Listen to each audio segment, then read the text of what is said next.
Welcome aboard, ladies and gentlemen. Quarterfinal baseball, Class B, a Sunday edition. Happy Mother's Day to all the mothers around that will watch this broadcast or maybe be in attendance here today. We got a lot of baseball moms will watch their sons play a little Sunday baseball with a trip to Sulphur on the line. Winner today punches their ticket. Will be playing at McMurray Park next week, early next week. We got Tuesday semifinals, so we got to get the game in today. We canceled on Friday. We canceled on Saturday. Hey, we're going to play baseball today because we got bright sunny skies, and it's hot today, Marshall. Yeah, happy Mother's Day to all the mothers, and thank you very much to all the mothers that allowed all the boys to be out here at the ballpark today. You know that a lot of moms and grandmas are in the stands today watching, like you mentioned, watching some baseball on a Sunday. But, yeah, a lot of effort went into to where we're at today to play in baseball on Mother's Day on a Sunday afternoon, just with a couple hours left to get this game in to see who's going to get to go down to Sulphur in a couple of days. So it's been all week kind of figuring out how all these games across the state were going to get played. There's still some baseball going on today, not just here but all around the state, but this will be a good one. This is a 3 seed versus a 6 seed, a team that in family community has been to the finals the last 3, is a 3-time runner-up. Wow. In the past 3 seasons, and meanwhile a Grace Warrior team that has earned a 3 seed through winning a lot of ball games this year. They've got some talent on their roster. They have won a state championship in baseball before, back in 2017, so they'll be looking to put another one back on the left field wall. And like you said, meanwhile family community trying to break that ceiling, been a runner-up the past 3 years, want to bring the big trophy home back to Winsboro if they can do that. Well, tell me about the rest of the bracket. What lies next week in Sulphur? Who's already punched their ticket to get there? I know there's a team waiting on this matchup here today. So the 1 seed and the defending champion Pitkin Tigers held serve at home a couple days ago in a Vernon Parish Classic. They took down the Hicks Pirates, who were an 8 seed on paper, but they don't play for power points. They played really good baseball all season long. It was really tight ball games when they matched up with Pitkin, as they always do. 1-run game a couple weeks ago in the regular season. The game is over at Pitkin this time, and it's a 9th inning 1-0 game. So the 1 seed will face Weston, who beat number 5 Holden on the bottom. The winner of this game gets the 2 seed Glenmore, who run-ruled Stanley earlier this week. So 1 and 4 will match up on the top side of that bracket. We'll see. It'll be the 2 seed versus either 3 or 6. We'll know that in a few hours. There you go. Hey, you know more about both of these teams than I do. I'll head down to the field, get the introductions. You can announce the starting lineups, give your keys to victory. Give us all the little details of what might decide a victory here today. I'll be back for first pitch, but for now, Marshall Leffner will take you the rest of the way. Just a few minutes away from quarterfinal baseball live on Under the Lights. Winner of this game heads to Sulphur to take on the 2-seeded Glenmore Wildcats. Let's take a look at those starting lineups. We'll start with the Warriors family community, the visitors, the 6 seed, and like we mentioned, the 3-time runner-up in the different brackets that they've been in over the past few years. Leading off and playing shortstop is Eli Cottingham. The 2-hole is going to be the left fielder, Gavin Griffin. Blaine Lord, the lefty, he's going to start on the mound today, and he will bat third. The cleanup hitter is Trip Williams, the designated hitter for FCCS, and he'll pass it to Cotton Lindsay, who's going to play first base and hit in the 5-hole. Batting sixth for the Warriors is Chase McMurray, and he is playing second base in the field today. Caden Burrier, the third baseman, will bat seventh for family community. Batting eighth is Braxton Poindexter, who will play right field in Alexandria today. And in the 9-hole, the catcher, Eli Riles, will be behind the plate batting ninth. Center fielder Michael Ramsher is your flex player, so Ramsher will be in center field, and he'll get DH for by Trip Williams there at the cleanup spot. Just a moment, we'll bring you the lineups for the home team, the GCS Warriors.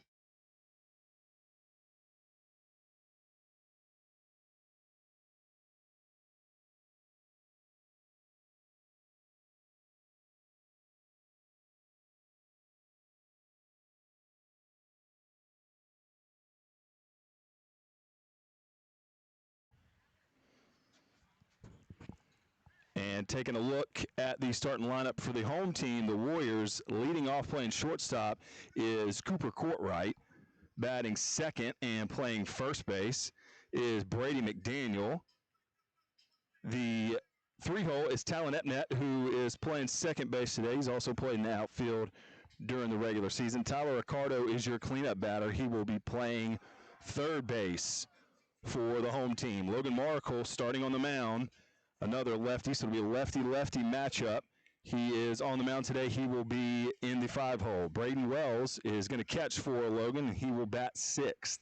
Gage Fuller is your center fielder, and he is batting seventh. J.P. Harrell, the right fielder, is batting eighth. And in the ninth hole, your left fielder is Pierre Lemoyne. That's your starting lineup, starting batting order for the home team. The number three seeded GCS Warriors, they're not using the DH tonight, so we will see what this matchup brings. It's the 3 seed versus the 6 seed. We're going to step away for just a moment. When we come back, you're going to get the starting lineups live on the field. You're watching Class B quarterfinal baseball live on Under the Lights.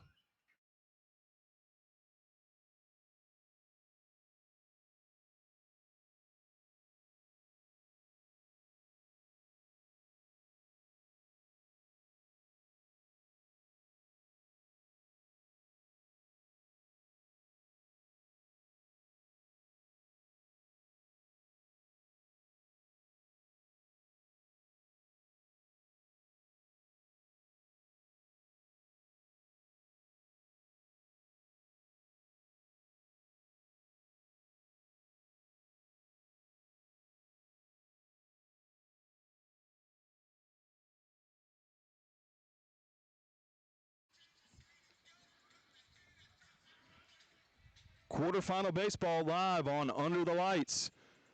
The winner of this game today will go to the Class B semifinals down in Sulphur, Louisiana. It's the 6 seed Family Community Christian Warriors taking on the 3 seed Grace Christian Warriors. Got our pregame meeting taking place on the field right now, and you'll see a matchup of two left-handed pitchers.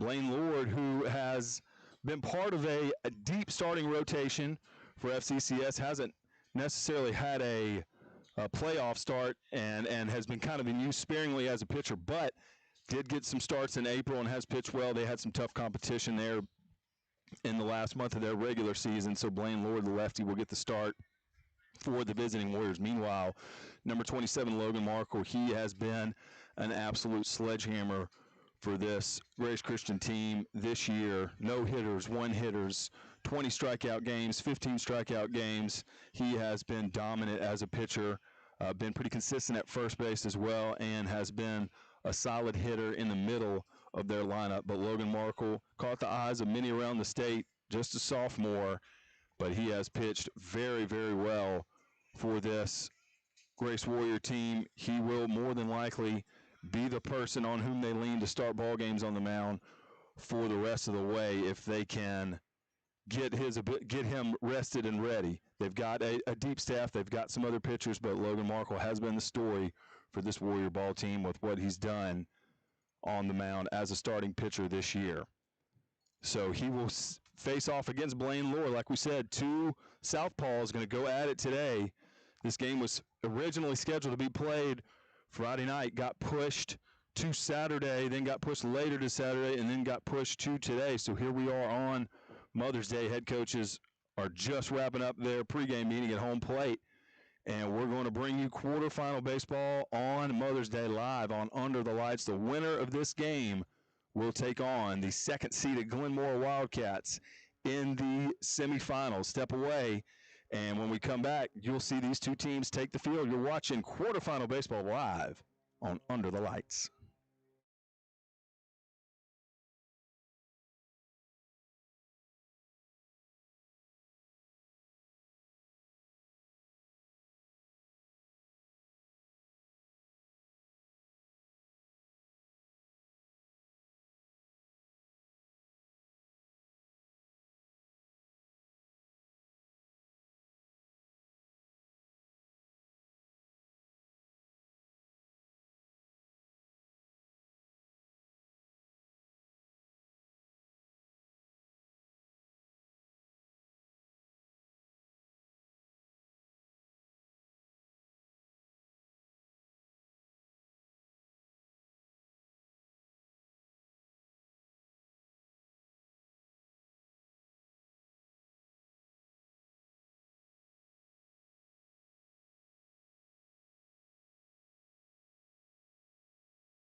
shortstop, Eli Cunningham.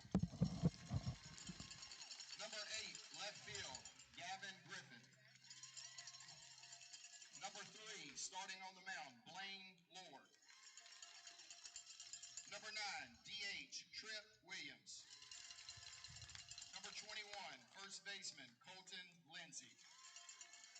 Number 12, second baseman, Chase McMurray. Number 27, third baseman, Caden Burrier. Number 23, right fielder, Braxton Poindexter. Number 17, behind the plate, Eli Rouse. Number 10, center fielder, Michael Ramsher.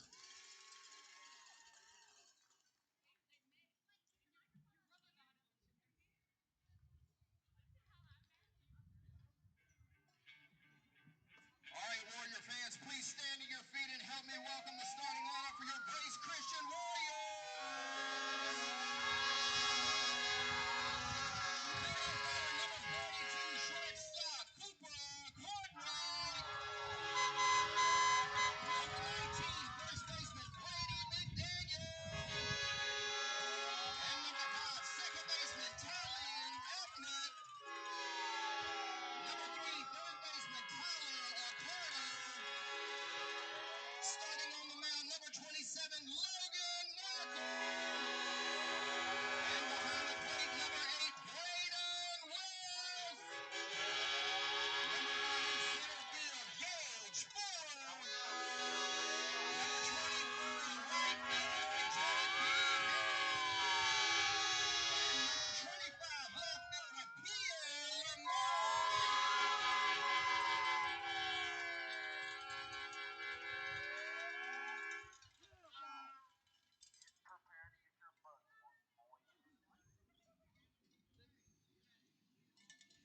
Ladies and gentlemen, please stand for prayer followed by the national anthem by Miss Jaden Brown. Greetings, dear friends, on this Lord's Day. Please let us pray. In the name of the Father, and the Son, and the Holy Spirit. Heavenly Father, creator and sustainer of all things, we praise and glorify you on this lovely afternoon. Thank you for allowing all of us to be here safe and well, with joy in our hearts, for your mercy and kindness toward us. Thank you for the boys on these two teams and their coaches and their families gathered here to support and cheer them on to victory. Thank you for the folks who have worked to make this a fun event of good competition to be played with sportsmanship and respect. Thank you for the dedication of the coaches and their wives, the parents and volunteers, the support and governance of the school administrations and boards, and the officers of our churches, all of whom have journeyed over many months with these two teams to this quarterfinals contest. Thank you for the officials who protect the integrity and structure of this uniquely great sport. Oh Lord, at this event, please give each one of us to honor the name of the Lord Jesus Christ. As this is a contest of the FCCS Warriors and the GCS Warriors, would you give each of these young men and their coaches to be happy warriors and examples to us fans to be the same in the fellowship and enjoyment of the game? By the sweet working of the Holy Spirit, please help us to honor you in the conduct of our hospitality and conversation, the music, and our celebration. Dear God, we are only here by your kindness of mercy and love. You are the giver of all good things, even the very breath of our lungs. We stand before you so desperately in need of your grace, which is free and abundant because of the once-for-all bloody sacrifice of our Lord and Savior, Jesus Christ, the King of Kings and the Lord of Lords. We beg you now to cause us daily and every hour to know the fullness of joy in seeking to follow Jesus Christ in all that we do. Please bless us and keep us and shine on us with your face. Glory be to the Father, and to the Son, and to the Holy Ghost, as it was in the beginning, is now, and ever shall be, world without end. Amen. Please remove your hats for the national anthem by Miss Jaden Brown. Oh, say, can you see by the dawn's early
All right, Marshall, the big lefty on the mound. That's how you sprint from home plate to the press box over here in right center. Making it happen. Look, quarterfinals, you're in playoff mode, Jordan. Couple lefties on the mound today. Warriors versus Warriors. Enjoy the game, ladies and gentlemen. I want to say thank you to Grace Christian for having us this evening as we get you ready for first pitch on a hot, muggy Sunday Mother's Day edition.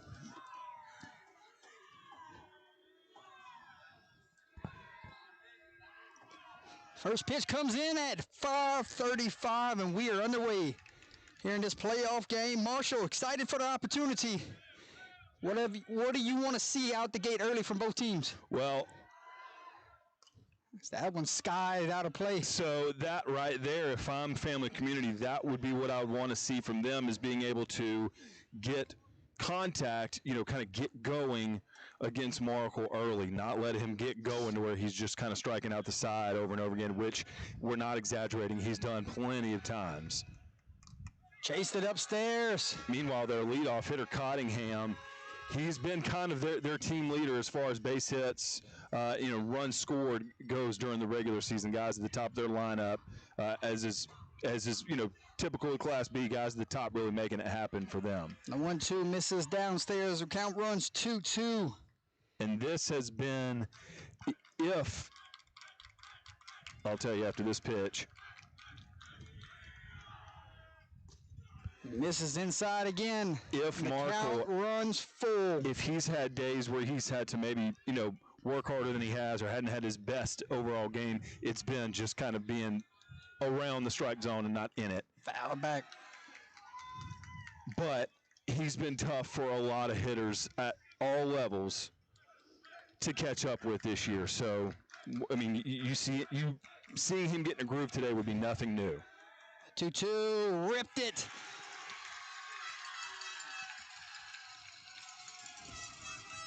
That's going to be a single. So that's a nice, clean, full count single for Cottingham.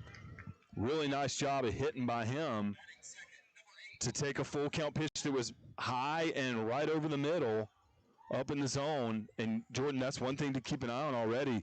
That ball died in the outfield. This field is soaking wet. That ball took quite a while to get to the left field of Lemoyne, and that'll be something to see, because I don't think that ball is going to travel in the outfield very much today. And that one's downstairs. We got to see if we can get our camera working up here. Yeah, Griffin leads the team with Cottingham in runs scored this year.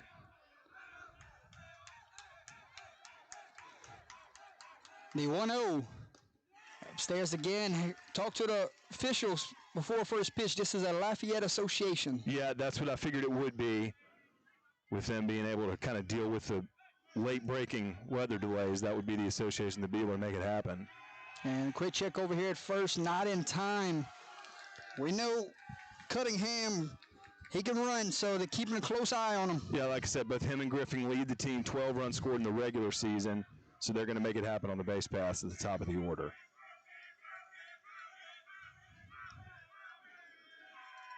That one hit him. And family community got a couple of base runners aboard here with no outs. Yeah, 2 on, no outs. And again, kind of like I said a couple minutes ago, in my opinion, that would be where family community would find life, is with Markle being walks, hit by pitch, things like that. The defense is pretty solid, a little different defensively set up than some of the games they played recently, but we will see how this defense holds up. But just got to see him settle in and just pound the strike zone like he does often. Big lefty, Blaine Lord, will bat here with a couple teammates aboard. And he'll be trying to help his own cause. He's the other starting pitcher in this ballgame today. I don't think Lord is laying a bunt down here. I think he's going to try to whip one in the gap and do it the old-fashioned way here. Well, and that's 3 straight at-bats, first pitch ball. So that is going to be something to keep an eye on. Certainly, like I said, just want to see Logan get in a groove here. The 1-0. That was a called strike at the knees. Low in the zone, but he gets a called strike there. And he might see that pitch and say, I'm going right back to that spot later in this game, maybe sooner rather than later. So Markle can find a ground ball here. Courtright in tight towards second. Big gap over there between short and third. The 1-1 on the way. And this one's going to be dribbled foul. And now your big pitcher's ahead in the count 1-2. Yeah, and that one was over the heart of the plate, too, kind of similar to where Cottingham was able to get his single to lead off the game. But I got a 2-strike count now for Markle. And he's got several pitches. There's probably 4 or 5 pitches that you'll see him throw in a typical ball game. So no telling what he can bring. Works from the stretch here in the top of the first inning. Quarterfinal Class B winner to suffer. And fouled that one back. Yeah, and that's a good job by Lord.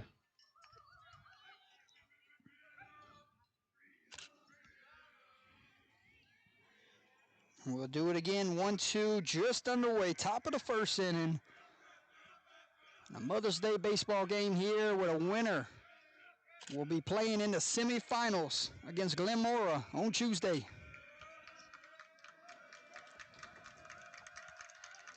The 1-2. Breaking ball gets past, and everybody stays put. That one hit off the backstop, took a direct bounce right back to the catcher. Yeah, going to get the lineup cards pregame. Notice backstop is that's not a big area back there. From home plate to the pad is not even a body length. So if a pass ball goes to the dugout, if it doesn't go wide, Wells or the other catcher can pretty much pick that up pretty well. Now they're going to shift the infield over here. The 2-2 upstairs, and it's full. Did you see second baseman leaving the gap wide open? He's playing the middle of the infield here, and the shortstop's going to play back in the hole. Yeah, and that's with a lefty up to bat, so right fielder's got to be ready. If Lord gets one through, we'll see how far Epnet goes. Full count, no outs. The payoff pitch. Swung on and missed, and a big-time strikeout. So one thing to note here is obviously he's had runners on base since the beginning. Only one pickoff throw so far. He's been focusing on the plate, and he finally gets a swing and strike there. That's really what he needed. But not worry about the runners. Worry about what you need to do at the plate, and that's where he needs to start setting up shop, and he gets one out. And now he's got to deal with another power lefty threat here.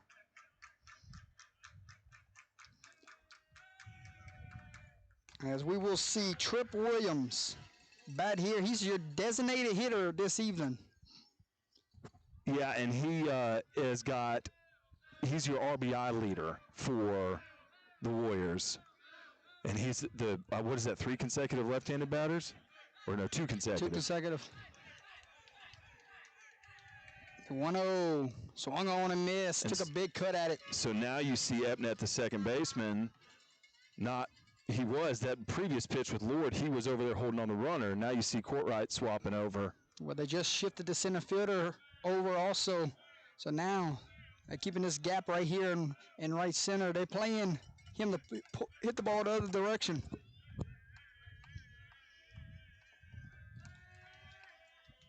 Here's the pitch.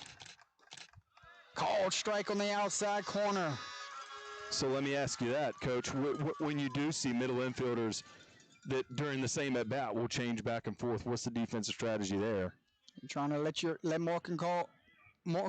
I can't say his name right. Moracle.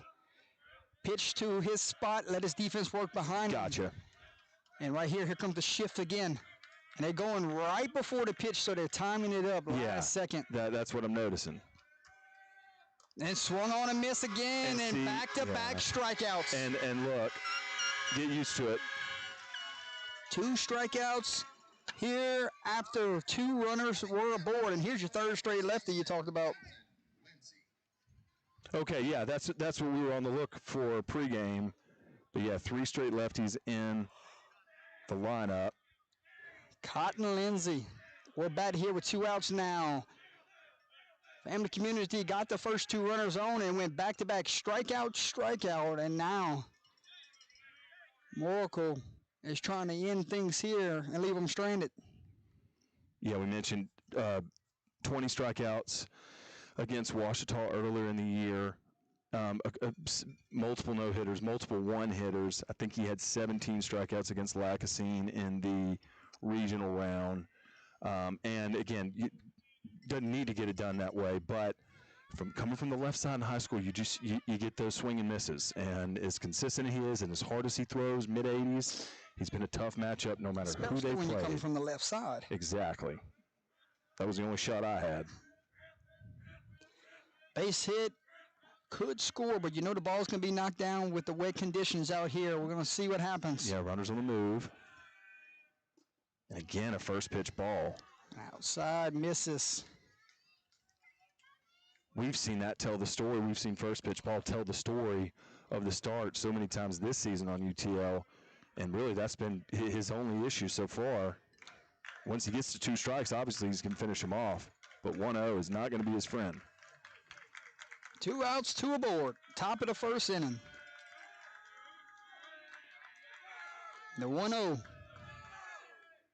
Outside, and a good hitter's count here for Lindsay. And a good, experienced catcher back there, Braden Wells. He was basically their full-time catcher last season as well. So he's a vet back there, and he's caught Logan for a long time. So he's a team leader for them behind the plate, and a really good catcher.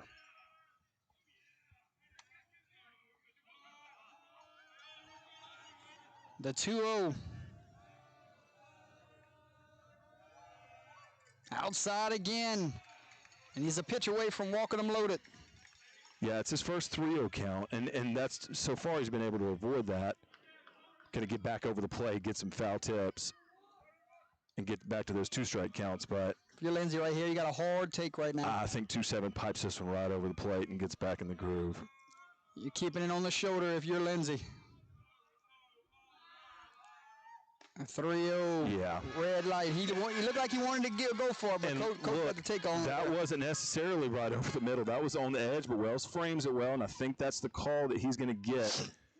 Both pitchers are today. Got a good crew out of Lafayette calling this quarterfinal game. Yeah, that's a really nice job of just getting the corner. Can he come back and get another strike here? 3-1 count. Runners are off and moving. Correction, it was full count. Correction, ball 4. Sleeping over here on a Sunday. Yeah, 3-1 count, that's ball 4. Yeah, that's what we got on the screen. So we had a 3-1, they took off running the steal. Ball 4, they just trot on in after that. So that'll load them up, right? Yep. Bases are juiced, 2 outs here, and Chase McMurray will bat. He plays second base today. We got a gate open in right field. That must have been my fault. We won't tell. Few different defenses. So the second baseman Epnet, I believe he was in center in the previous in the regional round game. You see the first baseman, he both pitches and plays third. Ricardo, the third baseman, he's played second before, so some versatility that they're showing. And they find a way to get in the dugout and leave them stranded, or will family community take the lead here early? And ball 1 again, so another 1-0. And we mentioned Grace is not using DH today, so. And we're going to have a mound visit here. Yeah, and again, I think so that's. This is the 6th batter. I think 5 out of 6 at-bats have been first pitch ball, and I think that's probably what Coach Brown just wants to calm down and say, hey, look, we've got to get you to 0-1. And he knows that. So I think that's what this mound visit is, just a little reset. It's 2 outs, so you're all good, and he's already gotten 2 strikeouts. So I don't think there's a matchup that's going to be an issue, but they just got to reset what they're doing and say, hey, let's get things, like we know that they need to look top 1 and just get to 0-1, see where we go from there. But a golden opportunity here for family community. How many opportunities will you have if Morgan Code does get in the groove? We'll see if Cottingham can continue to do what he did, which was lead off the game with a really nice single to left field. If the top of their lineup can have a day like that, interesting. We'll see. Well, when you get two aces, they go at it here. And once they find their groove, every run's going to matter. Right. You might not see many of them today. So getting runs here out the gate early is going to be important. Yeah, I mean, great job by their 1 through 5 or 1 through 6 so far to load them up and lead off the game with a single. See what the 3 seed can do. Called strike. Mound visit works. He works ahead with And- a 0-1. Yeah, to me, that's where, until further notice, first pitch of the at-bat's going to be that one right there. See if they can turn on it and hit it. But get to 0-1. The 0-1. 1-1. Call strike 2, and now he's a pitch away. And whatever was said in the mound visit, he's got a 0-2 count here. Again, yeah, I think that's what that mound visit was for, and I think that's what worked. Hit him. Hit him. And the first run will come across, and Family Community has a 1-0 lead. It was an 0-2 count, and that pitch got away from him. It was a 1-2 count. There's a mound visit after 1-0. Gotcha. So yeah, it was a 1-2. A 2-strike pitch gets away from him, hits him, and we got us a 1-0 ball game, and the bases are still loaded. Here comes Caden Barbera. So you're down to the 7-hole with Caden Burrier, third baseman. He's got 7 hits, 7 runs scored, 4 RBIs. He's batting over 400. I think pretty much this top of their whole lineup, 1 through 7, is batting over 400. Misses upstairs. And the count runs 2-0. Got to step off, collect himself here. A lot of pitches are being thrown here in the first inning. Well, and he's had a few high pitch count, early ball games. But look, I mean, this is one of the hotter games that anybody's pitched in this year, Jordan. That one's fouled off, and 2-0 green light right there, ready to hit a strike. Yeah, I mean, that was a pitch to hit for Family Community, and this is going to be the second time the home plate up's gone. I believe he caught a piece off the catcher. Second time he's taken one. Yeah, again, not much backstop area back there, so those foul balls will hit those bricks and hit those poles right there. That might have been what he was checking on. Trying to get his team in the dugout, keep it a 1-run ball game. Family Community trying to add on to the lead here. Bases are loaded, 2 outs. Big swing and a miss on the breaking ball. Steps on home plate, and that will end things here in the top of the first. 1 run, 1 hit, no errors, 3 runners left on base. We'll head to the bottom of the first inning. Here comes Grace Christian, Cooper Courtright, Brady McDaniel, Taylon Epnet right after this break.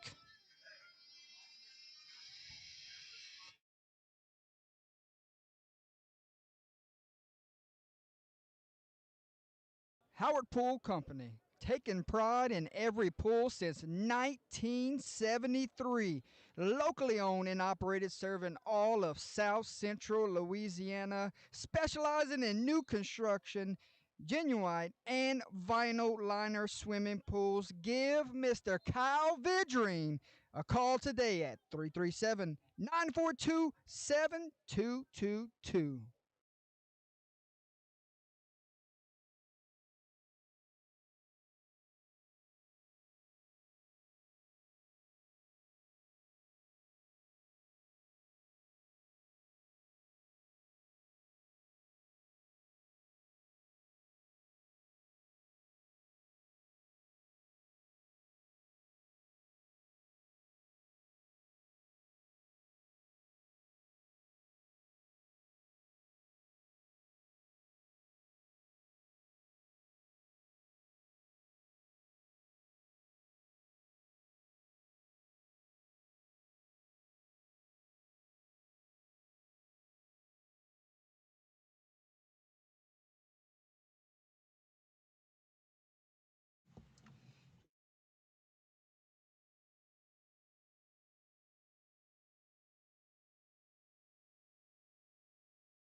Welcome back, ladies and gentlemen. Jordan Taylor, Marshall Leffner, bringing you playoff baseball quarterfinal edition. First trip here to Grace Christian as we got quarterfinal baseball. Yeah, so this field used to be on an active U.S. Air Force base. So this field was actually what the servicemen and women living on base would use for, adult leagues and baseball, softball, whatever they were doing while they're on base. The building behind us was like the rec center, the YMCA building for them. So once the air base closed, the area turned it into an air park. There's an airport over there now, and this field was not being used. So Grace turned it into a varsity baseball field, and they've been here for a few years now. So we see the lefty, Blaine Lord. Pitch here to the leadoff hitter, Courtwright. Courtwright, he's had a couple. He actually had a 2 home run game earlier in the regular season. He's one of just a few seniors on this Grace Warrior team. Downstairs.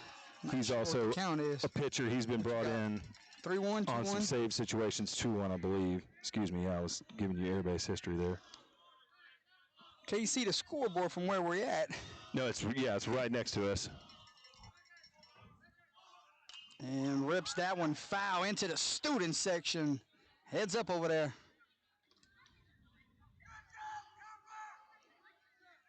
Yeah, so he ripped that one similar to the way Cottingham got on base with a leadoff pitch. It's a full count, Jordan. Full count. Payoff pitch, and he walked him. So both leadoff men get on. Cottingham via a single to left, and Courtwright via a walk. So this will bring up McDaniel, who's playing first today, and again, he's their other starter. So I think if they are playing again on Tuesday, he would be on the hill if, depending on Logan's pitch count. But he's also homered this year.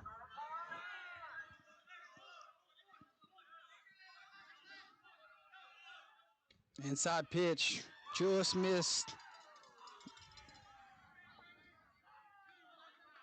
Yes, 307 down the right field line, so not shocking to see home runs get hit out of this ballpark. And 303 down this one. And a little backdoor pick here. Ball gets into the outfield, but gonna stay put where he is. Oh, I think he might could have gotten there, but yeah, so you do see home runs get hit out of there every season. The top hitters in this program usually are guys that can be power hitters. I don't know if there's been a double-digit homer guy for them this year, but they probably have 4 or 5 guys that have gone yard. So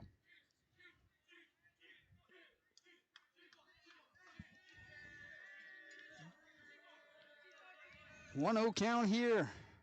And a foul ball.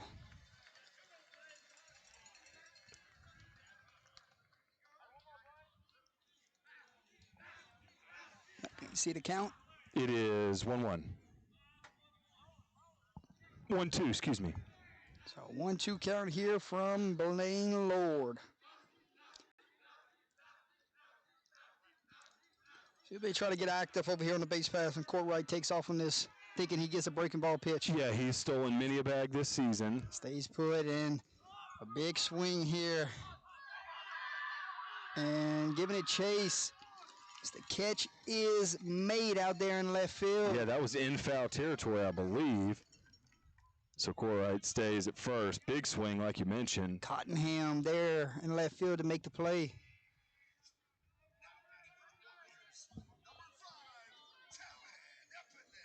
So that brings up Talon Epnet, who's playing second today. He's been in center field a bunch for the Warriors this year. Also can pitch. What you think about the Ninja Turtle batting helmets? Called strike there. The all green? Bright green. Bright green. Chrome green. Of course, the home whites today for Mother's Day. I like it. Yeah, well, if you missed it, all the players went over and gave roses to their parents prior to getting introduced. I think that's fitting if mom's spending her Mother's Day here at the ballpark. Again, like we mentioned pregame, I'm sure many of them would rather be nowhere else.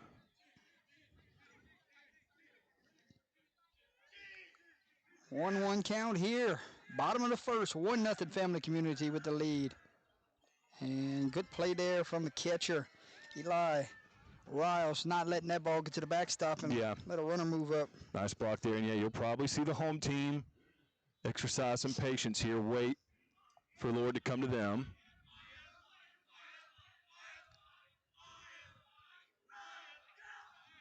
Two 2-1, big swing.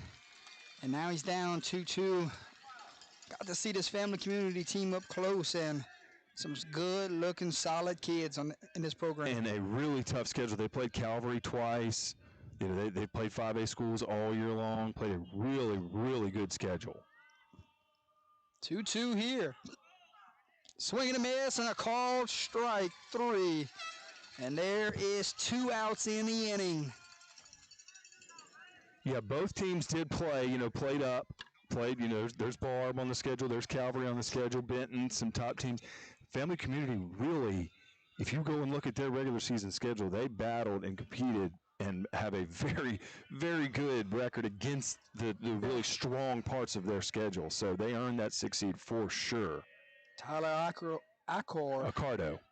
Well, bat here, and that one trickles away, but not enough to move a runner. But again, like I said, just not much area back there behind home plate. There's just nowhere for that ball to go. It's one of those first read type of deals there. If you get your first read, you got to go and you can't hesitate, and that's what he did. There was some hesitation there at first.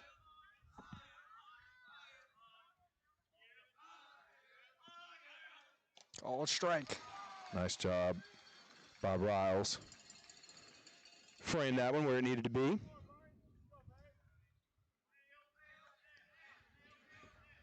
And Grace would love to get this leadoff runner over a little bit, try to get that run back.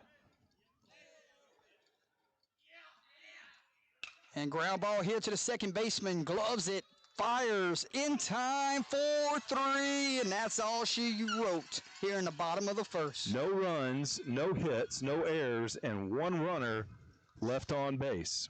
It will be 7, 8, 9 due up for Family Community. You can't call them the Warriors because they're both rocking the Warrior jersey today here on a Sunday Baseball Mother's Day quarterfinal edition. We'll be right back.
Braxton Poindexter.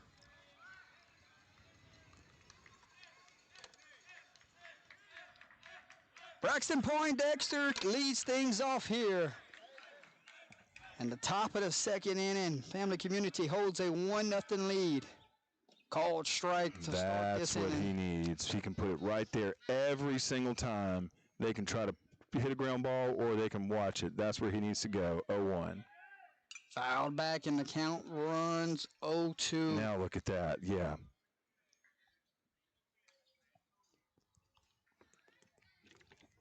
And again, got a great fastball, but has changeup, has slider, has a few different things that he can throw at you. But 0-2, like I said, that's a tough place to be when he's staring down at you. The 0-2 Fouled back. And that was up out of the zone, but that's one of those that's really tough to lay off of. Our 18th broadcast of the year and our final broadcast of the year. Enjoyed it, my man. Let's finish this thing strong. Yeah, this is a good one. Like I said, a great matchup. Ooh, good off-speed effort there. A great matchup against the 2 seed. In a couple days, Gray split with them. I think it was a 1-0 game and a 5-1 game with different pitchers going each time. They're in the same district. Fouled back again. And again, family community, they've faced a ton of tough competition. So while Glenmore's played really good baseball this year, whichever team gets them is going to make for a good game. But we could get Grace and Glenmore for the 3rd time this year if they win tonight. The 0-2, correction, 1-2. And that's going to be a ground ball. Going to be a tough play here, and he is safe at first. So, I mean, to me, that is pure speed that makes that happen. That was played perfectly at third by Accardo. He charged it, got it cleanly with the glove. I don't know if the ball's rolling a little bit slower because of the grass, but he just had no shot. I think that's a speed kills type of infield hit for family community because that was a great defensive play. Now a runner aboard, 2nd inning in a row to get the lead off base runner on, Marshall. Yeah, you're right. Really nice job by the road team. And he'll try a pickoff move again. A lot of velocity over there, but like I said, he only tried one pickoff move in the 1st inning, and that's when he really started to look good and dealing a little bit. So he'll go from the stretch again. Eli Rouse bats here, and bat broke the zone. They're going to check on him at first base. I'm going to say he went.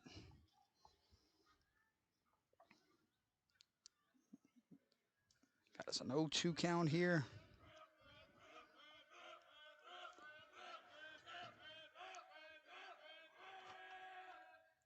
And big swing and a miss upstairs. So is that 4? And we don't know what the count says these days. I'm calling 0-2 and he's still batting. Well, I was listening to you. I'm just gonna stop calling the count. We're gonna see if they walk back to the dugout. Team effort.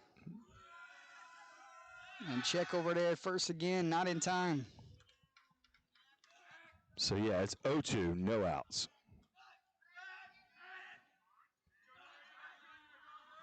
I'm trusting you from now on.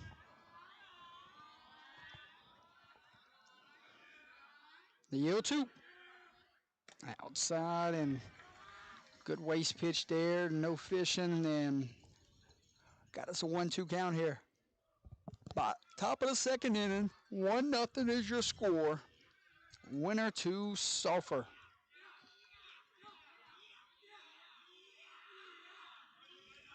Family community making a lot of noise in that visitor dugout. And that one ran inside and hit him. Is that the 3rd hit by pitch of the game? Was. So It is. 3rd hit by pitch from your starting pitcher. And now the top of the lineup is back up, and he's already 1 for 1 on the day. 2 on and no outs. And yeah, Cottingham went to left field with a nice single, a 2-strike single, I believe.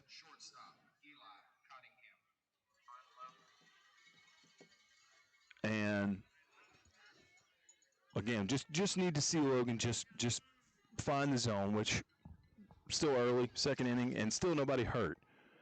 You can still roll 2 here. But he knows what to do. He's going to get his 3rd baseman to walk over. Yeah, it's Tyler Accardo, who transferred in, I believe, and waited until the calendar made him eligible. So now he's been suiting up for them this year. Playing pretty well. And he's played 2nd some this year. So a big spot here. A couple base runners aboard again. Traffic back-to-back innings for this family community ball club. Yeah, and I believe Mark was due up in the next inning, so Yes. no rest for him as he tries to get out of a jam. Check over there at first. Not in time. So 1 pickoff attempt in the top 1st, top 2nd. He's already thrown over there 3 times. And with no outs here, See, that one right there, probably to see if they was going to show bunt or not. So you see court right over tight to second. Middle's at double play depth. You know they love to roll two here. And fouled that one back. So used to seeing first and second no outs, runners being moved, but a different approach here. And I This ball game. didn't see bunt either.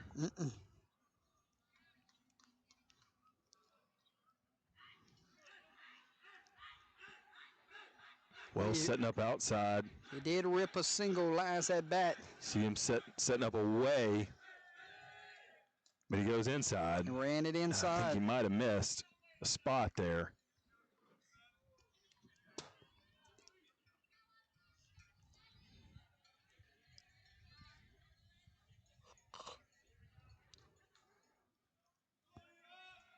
One count, top of the second, 2 aboard here with no outs. Here's the pitch. And just got a piece of it. Yeah, I think that's a good effort there by Cottingham to try to swing on that one. That was low and in. I think that was an off-speed pitch.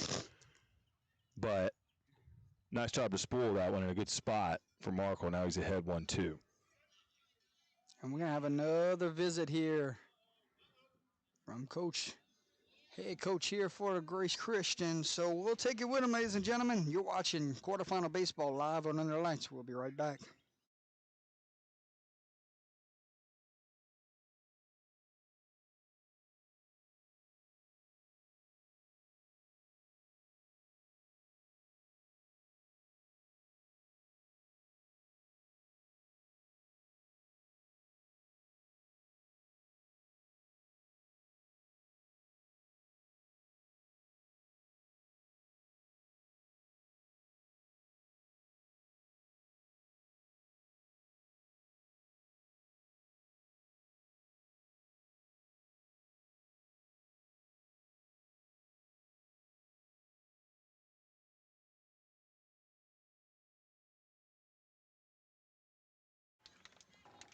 Welcome back, ladies and gentlemen. Top of the second inning. 1 ball, 2 strikes to the leadoff hitting Cunningham. Already 1 for 1 on the day. 2 teammates aboard. Here's the 1-2. And buried it. And no movement on the base paths. And the count runs 2-2. You gotta think they're just trying to find a ground ball pitch. But Cottingham, man, if he can get another one left, Score a run. might drive a run in. Yep. Left fielder sitting on the wall right now. 2-2 spoiled. Late on that one. Into the parking lot. We'll do it again. Yeah, I think you're seeing all these outfielders that are not in their normal spot just because that normal spot is It's underwater. mud pit. Yep. 2-2 count from Oracle. On the way. And this one is going to stay in the infield. Shortstop's calling everyone off, and he's got it for out number 1. A big pitch right there and a big out if you're Grace Christian. Yeah, and they're 1 pitch away now. Get another ground ball and see if they can roll it. And like I said, they got some speed on second base. We know that. And we're at the 2-hole, who was hit by a pitch in his first appearance in the first inning. Gavin Griffin will bat here with 1 out here in the top of the second. Called strike there. Boom.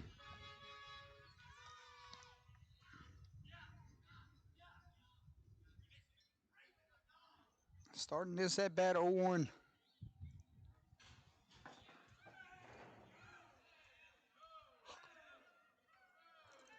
The 0-1 from Oracle. Ground ball here. This could be tough right here. Going to apply the tag. So the shortstop coming over thinking he had an easy double play ball. Ball took him a little bit left of the bag and all he had was one play there to get the tag. You could tell right off the bat that that ball was going to get to the back of the dirt really quickly. It just did not look like a double play ball. Great job by Courtright to cross over second base, get to the back of the dirt, and get the runner running to second. So the lead runner keeps moving. So it's first and third now, but it's 2 outs, and I really like that defensive play. You got 2 outs here, and what's the old phrase we've used all year long? Do we have somebody that's looking to help their own calls, Jordan? Starting pitcher looking to help his own calls here with, I had a feeling. with a couple teammates on the corners. And this will be 3 straight left-handed batters, but got a left-handed pitcher up there. And he goes 0-1 again. Called strike to start this at bat. And that's going to make all the difference for him, like I said in the first inning. Because he can lean on his fastball. He's got other stuff, but there have been games this year where he's leaned on his fastball late in the count over and over again, and it's worked. Fouled that one back. So you see right there. And now, Marshall, you got a 0-2 count here. Would love to see if Coach tries to go 0-2, still a run here with a delay steal. And I think here, Try to get it in a pickle or something. this is a great time, I think, for Markle to see what he can do with an 0-2 pitch. Maybe a little something off speed. See, I'd take off running right now. If I was the guy at first, just take off running. Because the 0-2 right here, you're deadly. Well, and that a lot of times has been the approach against the left hand. If you're going to run on the lefty, just like you said, go right then, because then he's got to throw over there.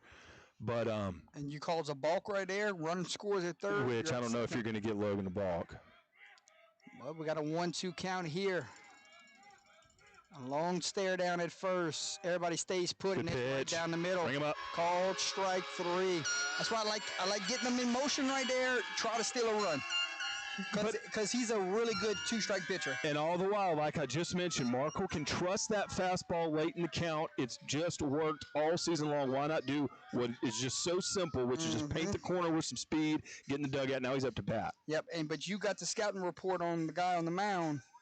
You go try to put some guys in motion right there, steal a run because of how good he is with 2 strikes. Exactly. Yeah, and you made something happen in the first with things like that kind of non-traditional means. So he's one of those guys. You don't catch him early, you might not catch him. So we'll see. Still very early, and Family Community's got the lead. Let's not forget that. Family Community has left 5 runners on the base paths so far through 2 innings. Keep that in mind. Yeah, and I think that's been both times where we've just seen the 1-0 counts turn to 0-1 counts, and it's just a matter of your starting pitcher just turning it over, saying, "Look, I got this.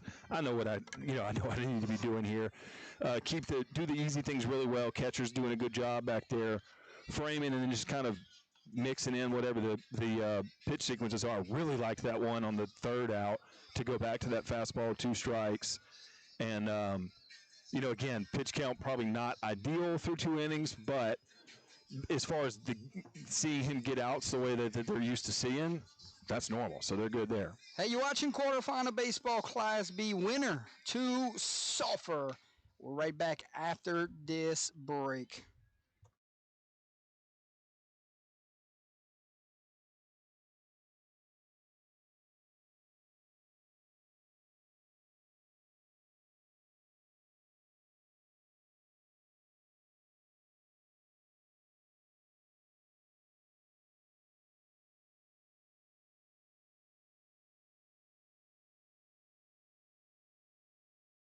Welcome back, ladies and gentlemen. Logan Morrical leads things off here. Just got the big strikeout to end the threat in the top half of this inning. Now he bats here.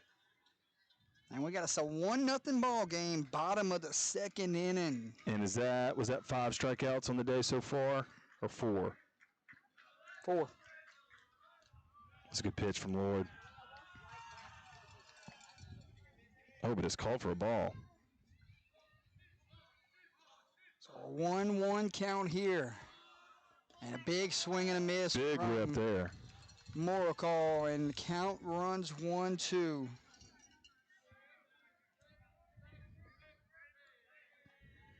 And the 1-2 on the way from Lord. Outside corner, and 2s are on the board. So much like Randy Johnson, Tim Lincecum, these left-handed pitcher like Randy Johnson, left-handed power pitcher, bats right-handed. The 2-2 from Lord. Downstairs. It's 3-1. And he walked him. And a lead-off base runner for Grace Christian. And that'll bring up Wells, the catcher, who, like another one of their guys in their batting order who's homered this year, and we'll see if he can move Markle over, try to get that run back.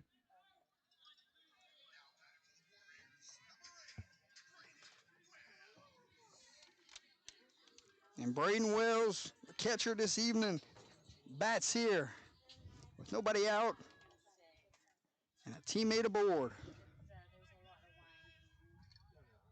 And ripped it to third base. And gonna be an error at first. And everybody is safe. A hard line drive knocked down by the third baseman. Picked it up, threw it to first, could not pick it up. And now we got two runners aboard with no outs here in the inning.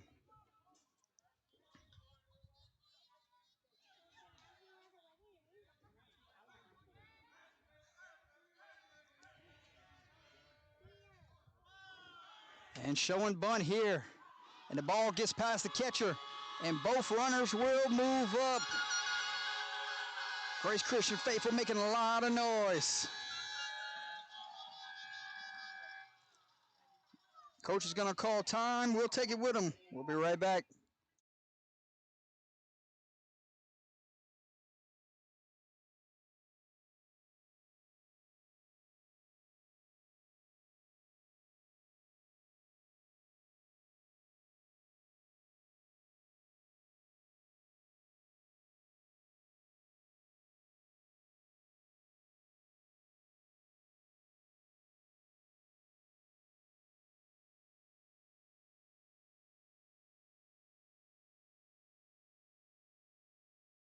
Welcome back, ladies and gentlemen.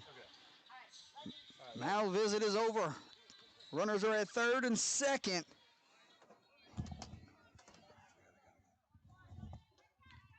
We've had a walk in this inning.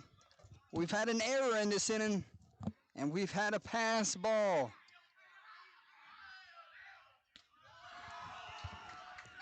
And Gage Fuller trying to give Grace Christian the lead here with a base hit. Yeah, one of their upperclassmen. A lot of these guys in the lineup are sophomores. Fuller, one of their upperclassmen, along with Courtwright. And I think that one's called for a ball. Yeah, I got a 3-0 count. So, Lord, in some trouble here. He almost had a double play ball. It was hit so hard at the third baseman. Hit his glove, knocked it down, picked it up. He could have got the force out at second. Instead, rushed his throw to first. Everybody was safe. So the 3-1 is in there. A little lefty-lefty matchup we got.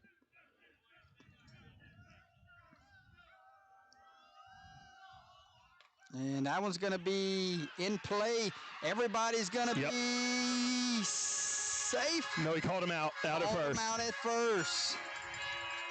So I tell you what, in order for that first baseman to go back and get and cover the bag right there, remarkable. Because that one looked trouble from the get-go. But a run does come across.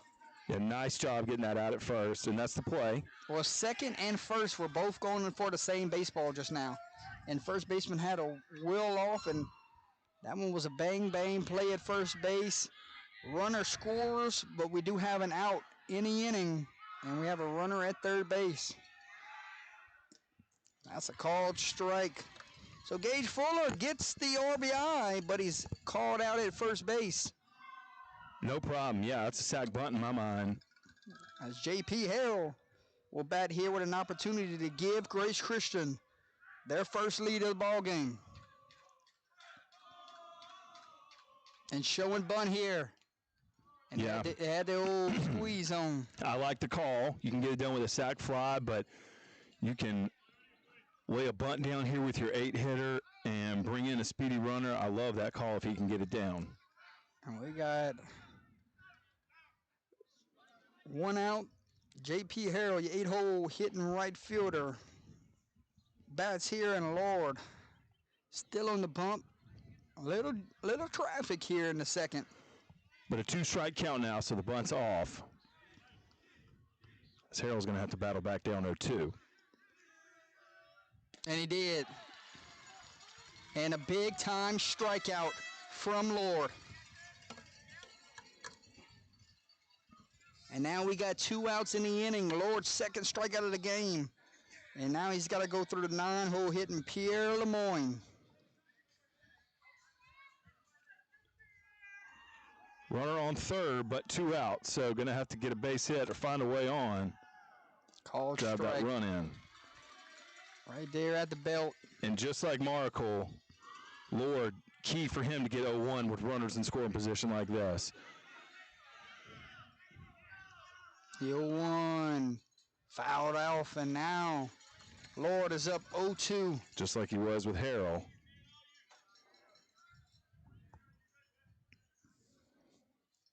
Haven't seen too many balls hitting the outfield. That first one of the game went to left. They had that fly out to left, and that's it. Yep, and then, in foul territory. So I haven't seen either team really put too much lift under the ball, but we'll see. That's a good thing for the cameraman. Yeah, it's bright over there and left. 0-2, Lord's a pitch away from getting his team out the inning, leaving them stranded, and keeping this a tie ball game. But if you're Grace Christian, you're one pitch away from taking the lead, and they will not. Third strikeout from Lord will get his team in the dugout. Back-to-back punches. But 1 run scores. No hits. Was there any hits? No hits in the inning. One run, no hits. Couple errors, and 1 runner left on base. We will go to the top of the third inning. Your new score here in Alexandria, Louisiana. It's a 1-1 ball game. Due up 4-5-6 for Family Community.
Top of the third inning we go. Welcome back, ladies and gentlemen. Jordan Taylor, Marshall Leffler bringing you our 18th and final broadcast of the year as we got quarterfinal baseball here in Class B. Grace Christian Warriors, Family Community Warriors, the 3 seed versus the 6 seed.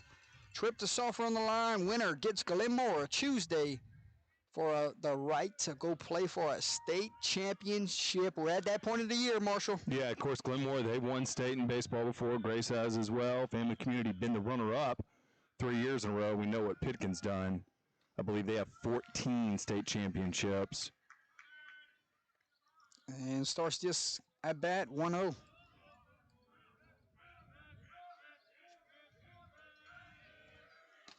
And that one finds its home, 1-1 count. First strip here, right here on the air base. Thankful to be here on a Sunday. And a swing and a miss there. And that might have been a changeup, Jordan. This one was supposed to be played Friday night. Rained out, supposed to be played Saturday night. Rained out, and here we are. Sunny skies on a Sunday. And we got us quarterfinals in. And they were running out of time. They had to get it in, or I don't know what the rule is that they wouldn't have got it in. As that one is swung on a miss. Strikeout. His fifth of the game. Yeah, and as long as he can stay in the full windup, of course, this is right in the Up next, number 21. heart of the order. That's the cleanup hitter. Colton Lindsay. So now he can stay in the full windup and try to do that 2 more times. Bats here, sees a strike on the inside corner.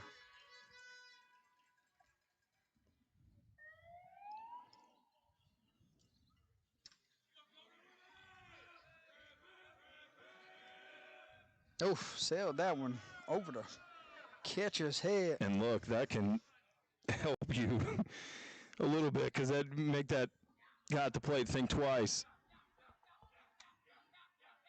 1-1 count for Markle. Downstairs, count runs 2-1. Yeah, in the past second inning, he really did a better job of not falling behind in the count. So it's just BC and Division 4 that's going to get started Tuesday, right? Everybody else gets started later in the Yes, week. Division 4 will be there on Tuesday as well. Breaking ball there, misses just up. So everybody else going to get started later in the week because of the 3-game series? Correct. And they're only playing the finals, while B and C are playing, BC and 4 are playing semifinal games as well. We got us a walk right here, so a 1-out walk.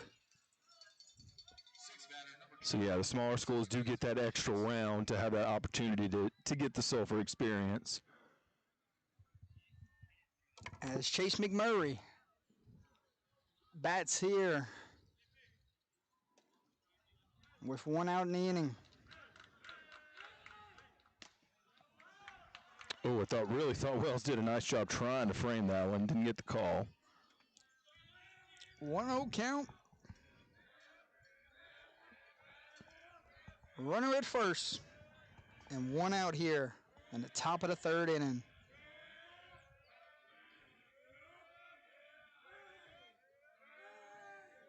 A long delay here. Here's the pitch. Called strike. And you see at the again, Bears. Wells, he just does a really good job of making close pitches, seemingly no doubters, and maybe pulling something that's outside of the strike zone into the corner. A 1-2 count here from Markle. And a quick check over at first base. And not in time.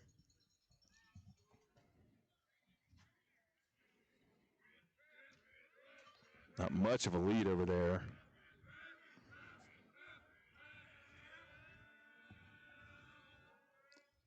And that one's going to get to the backstop. Runner will advance. Now Family Community is in business here with 1 out. Yeah, I think it's one of those situations where Grace, they got to stay sharp on defense. You kind of see that ball's being thrown. There's some infielders right there not really down. Not a lot of balls are going to be put in play against Markle. They're used to that. But with it, kind of being runners on base, things like that, you got to stay locked in. That one's fouled back. That can be kind of frustrating as a defense is, ball's not getting hit a lot, but it's almost kind of a mental game. Is I have to stay ready because he gets, there's a lot of swinging misses, a lot of foul balls. See what he can do with 2 strikes here. Might blow another fastball by him. They 1-2 here. And he went with the breaking ball. Yeah, and the missed ball it. got past the catcher and not heads up base runner there. The third base coach looks at his runner and say, "What are you doing?" So maybe he goes back to the fastball here, just tries to run it in on his hands. Put him in the dugout. Just like that, except he did get a piece of it. Good job. Just got a piece. And the catcher got the worst of it. He's going to walk that one off. Yeah, Coach Brown said earlier in the year, Braden Rose has a tough job. He's got to catch for a lot of, pitching talent. And of course, he's got a lot of expected of him because you see him pitchers that are expected to do well.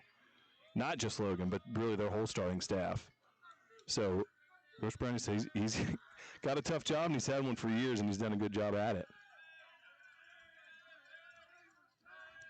1-2 again. And went back to that breaking ball. Hit him on the shin.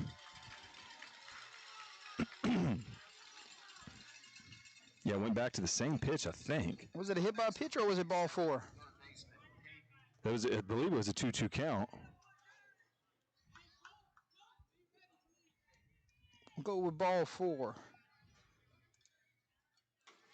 I never seen the umpires call time there. Well, maybe I'm wrong. Caden Burrier bats here, and what is this? Same thing again. Back-to-back-to-back innings. They've got 2 runners on. And I called strike. Yeah, and you hear me go on and on about that, but I didn't want to pitch out of the stretch if I didn't have to. I wanted to be out of the windup. I thought everything that I could, I know that's not the case for everybody, and some pitchers can absolutely do it, but I want to get in the groove with just keeping the bases empty. And Burrier get a big base hit here. That one's upstairs. That's a good pitch. Didn't get the call. Got a 1-1 count here. 1 out in the inning. He's a ground ball away from getting out of here with a double play.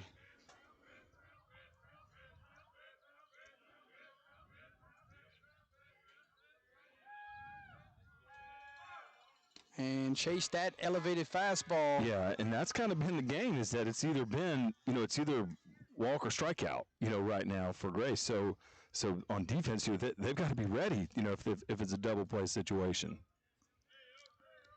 As the outfield shifts to right and right center. Ran it inside. That's a 2-2 count.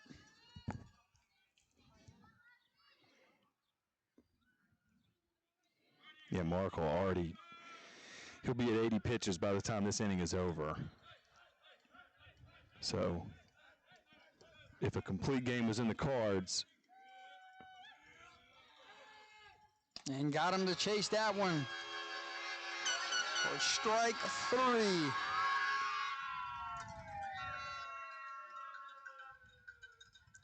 And the 6th strikeout of the game from Oracle.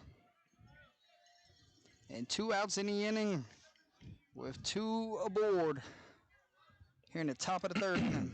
Yeah, and like I said, he'll get to 80 pitches here.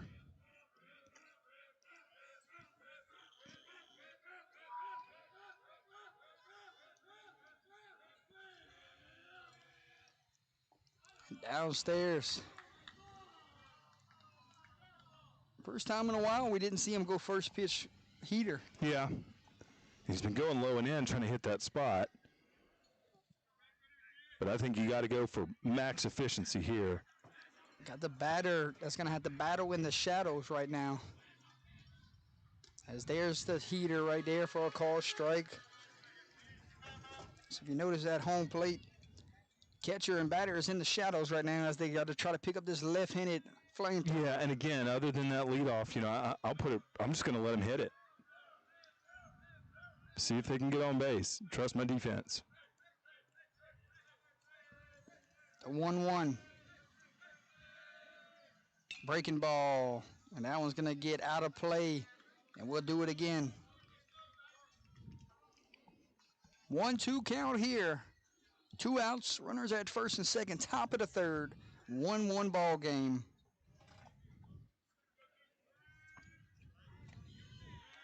DeMorico make a pitch. And get his team in the dugout. A tie ball game.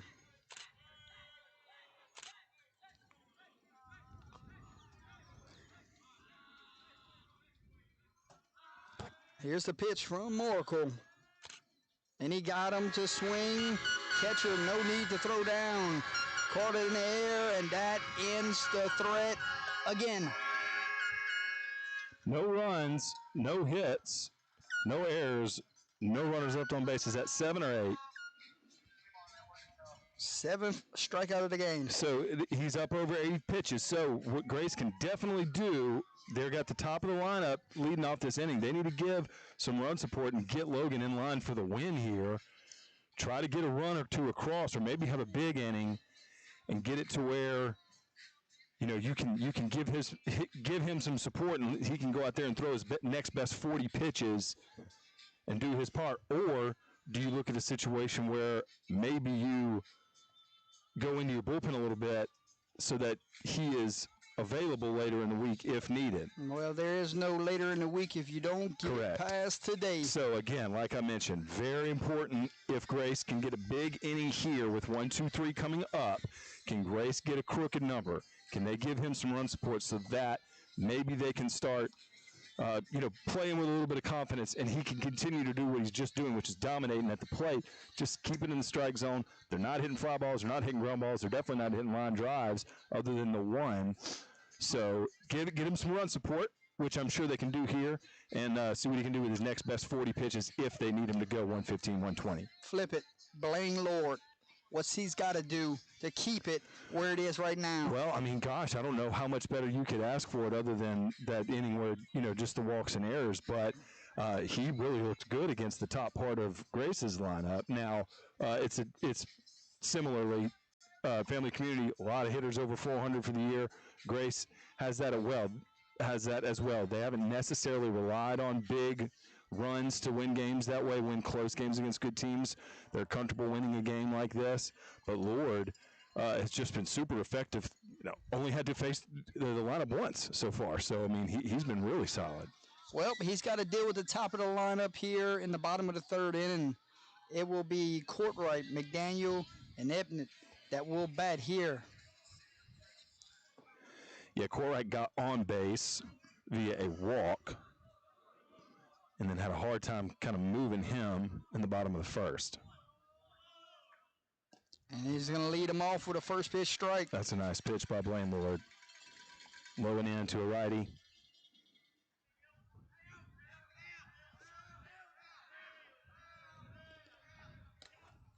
That one misses on the outside corner as the count runs 1-1. Good crowd on display here. Family community brought a big crowd also. Yeah, they did. Parking lot's full.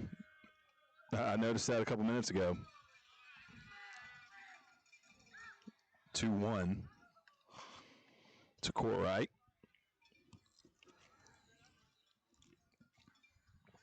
2-1 here. He's kind of played their closer role a few times during the regular season. And that one is ripped. And got a shot to get out of here. Caught at the wall. Great catch. I'm not sure if we got it on the screen. And we might have. Let's check the replay, but the center fielder. That's Ramsher. Playing the playing the flex role today.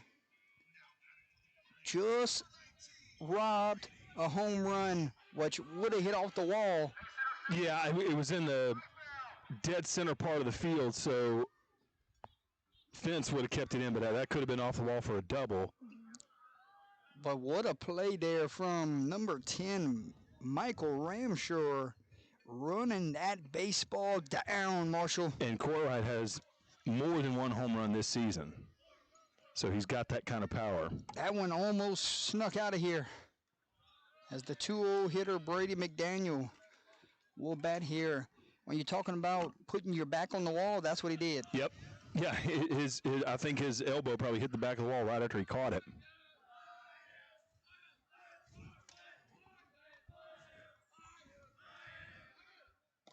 Called strike on the outside corner, and now he's got 2 strikes on him. A 1-2 count for Brady.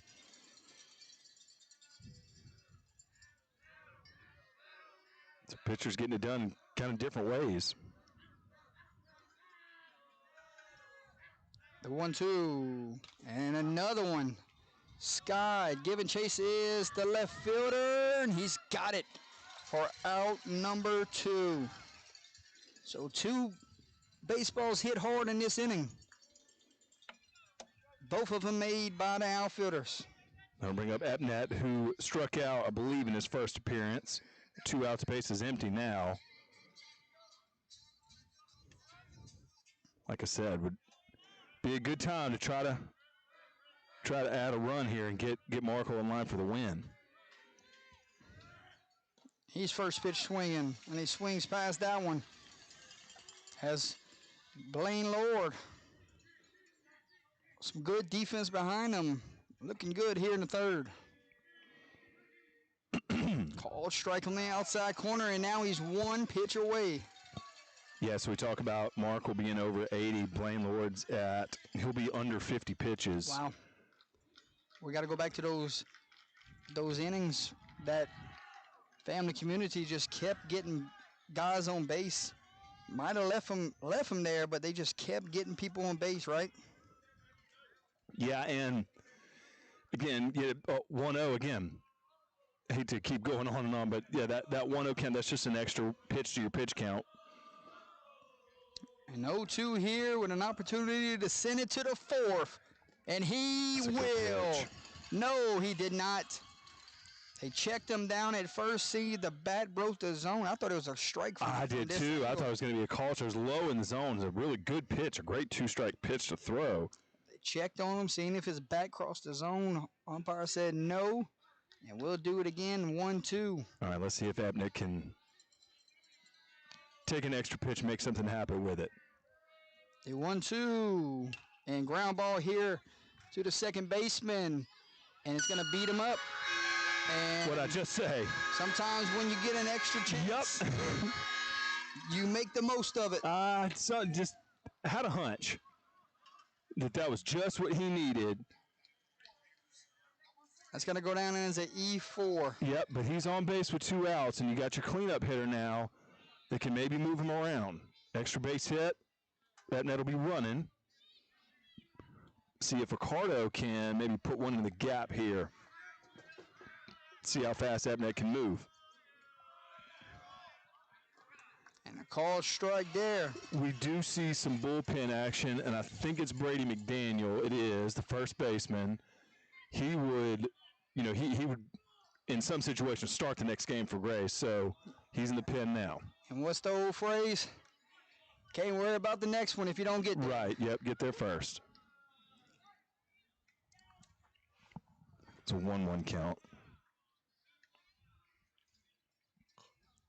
Coach is going to throw the kitchen sink here today just to punch a ticket. Absolutely.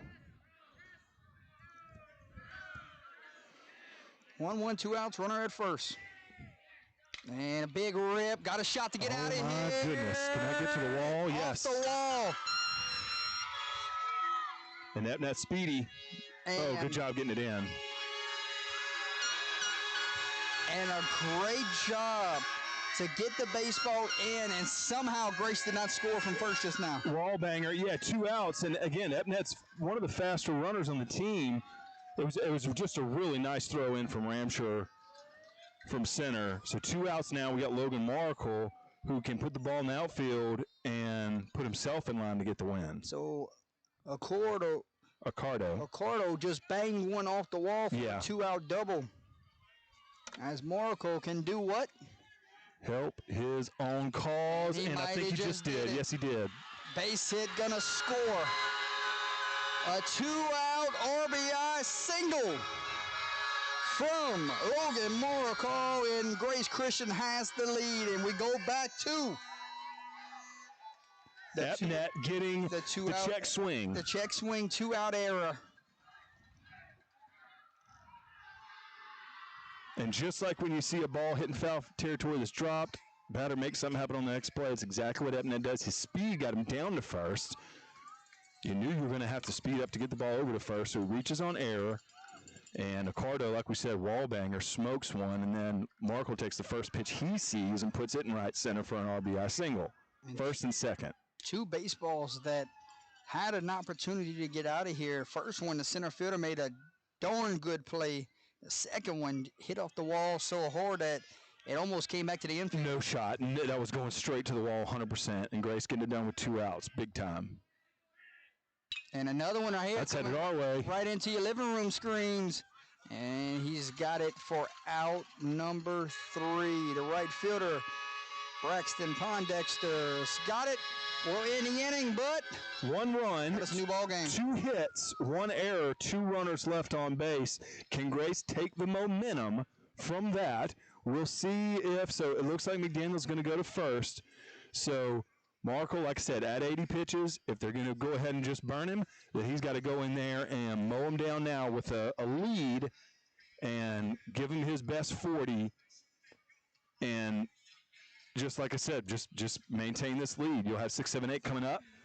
But for family community, try to get this run back. Their top of the order should be, I think they're at 9-1-2 maybe. Yep, 9-1-2 coming up. So Cottingham, who already has a base hit in this game, they just need to shake that error off because Lord is pitching very, very well for the 6C Warriors. Blaine Lord is pitching a heck of a ball game. Gave up some balls to the wall on that one, but other than those extra base hits and that shot to the warning track, Blaine Lord's been throwing really well. All right, we'll step away. We'll go to the top of the 4th inning, and we will see a new pitcher right after this one, ladies and gentlemen. New pitcher into the game. We'll tell you about him right after this.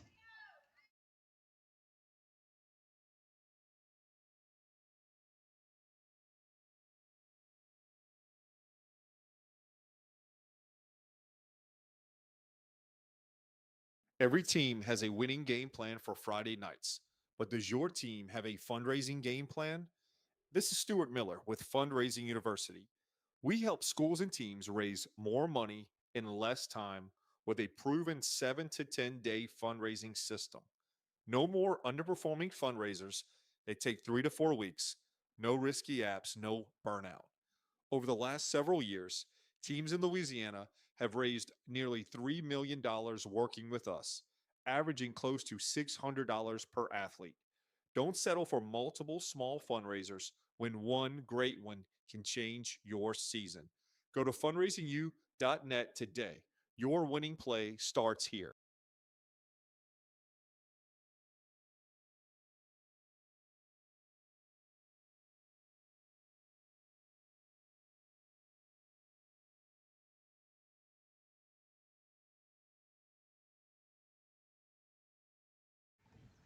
Welcome back, ladies and gentlemen. New pitcher into the game. We'll tell you about him at this time.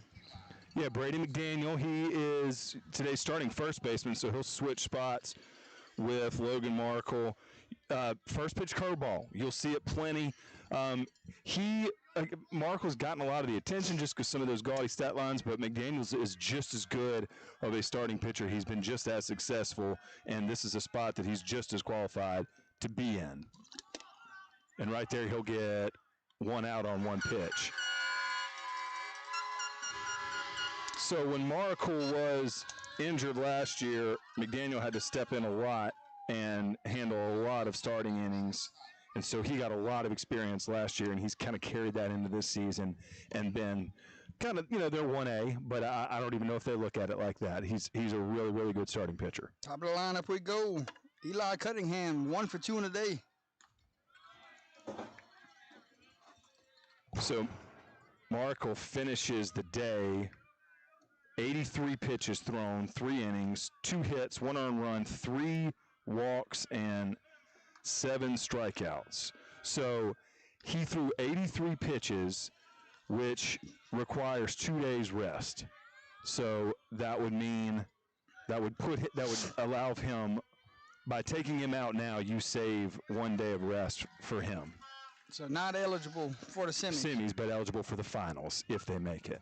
So it's a gamble here. You might look at it a gamble, but again, like I just said, McDaniel is completely set up for this moment. If Logan Markle was out of state today, they could hand the ball to 19 and be fine. So he's got a good shot here from the right side to get it done. Oh, that's one maybe gone. Touch them all, touch them all. And that's Cottingham. Just tied this ball game up. Who already had a single to lead off the game against Markle. And the leadoff hitter just gave us a 2-2 ball game, Marshall. Great hit there by Cottingham. That one was a no-doubter. Yeah, it really was. Next batter, number 8, left fielder, Gavin Griffin. So Gavin Griffin will And I about lost the whole camera on that home run swing. step up now.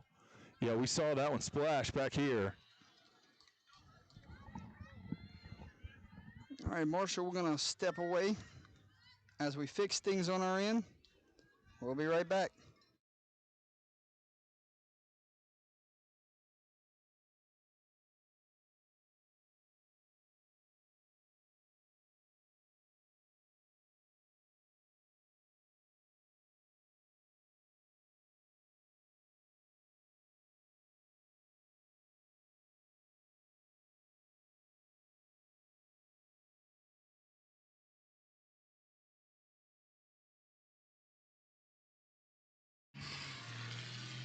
So Griffin follows that up with a base hit to left field.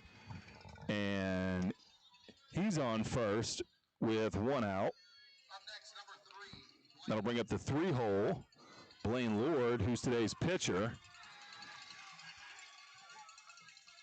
And we got a tie ball game here in Alexandria. Do apologize for the inconvenience, ladies and gentlemen. Hit that ball so hard it threw the camera off. Knocked the camera off the table. That was a great shot by Cottingham. This is Griffin. This is Lord. Griffin single to left. And that one's in there for strike one. All right. I think we are back.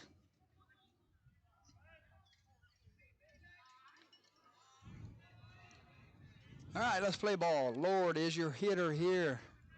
Number 19 has seen home run, base hit to start his outing here, and he's got a pretty breaking ball to fall in there. 2-2 ball game, top of the fourth. Just what you expect in a quarterfinal game, right? Oh, absolutely. Like I said, yeah, Family Community played a really tough schedule and played really well against a really tough schedule. Grace, I think, played the second most games in the state behind Barb. Over 30 wins. And a matchup with Glenmore waiting If they get there. for whoever can find their way ahead in this ball game. But this is a really good matchup between two teams who kind of got here different ways. But Another check over there.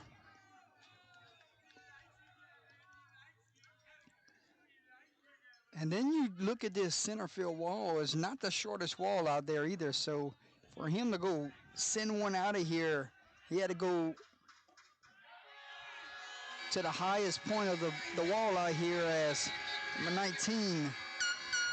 McDaniel with a K. McDaniel gets a very important strikeout pitch there. Yeah, that brings it to 2 outs. So your 9-hole gets a pop out to second. Your leadoff hitter homers, 2-hole singles to left. Now you got your cleanup hitter with 2 outs. This is Trip Williams, the DH, who has struck out twice already.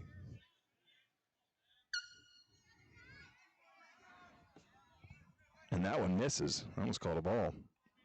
Going that first pitch breaking ball. And there, right back to it for a strike.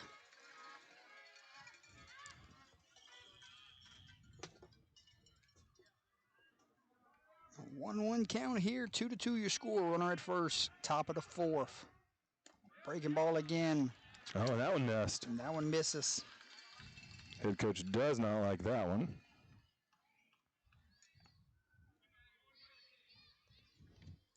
A 2-1 count here.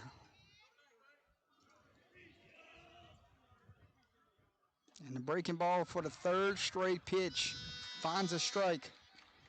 2's on the board.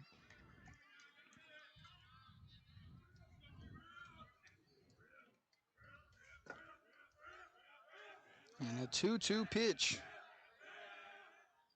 Fouled back. Barely. McDaniel trying to get his team in a dugout with no further damage.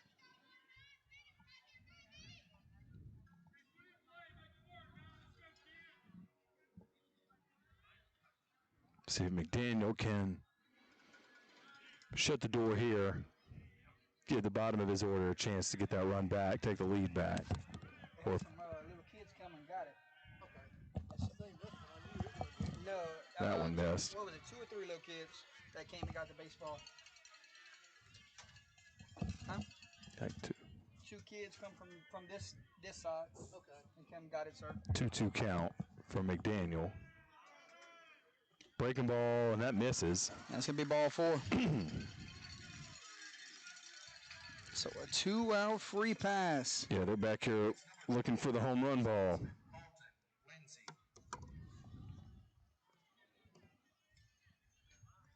As Colton Lindsay will bat here.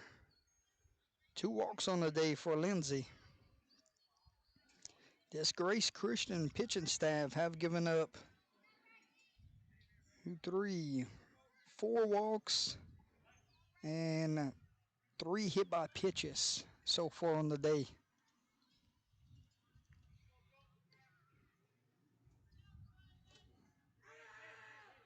And chasing that one. Breaking ball that just never came back in the zone. Yeah, a little up out of the zone, but fouled it straight back over the press box. I'll put McDaniel up ahead.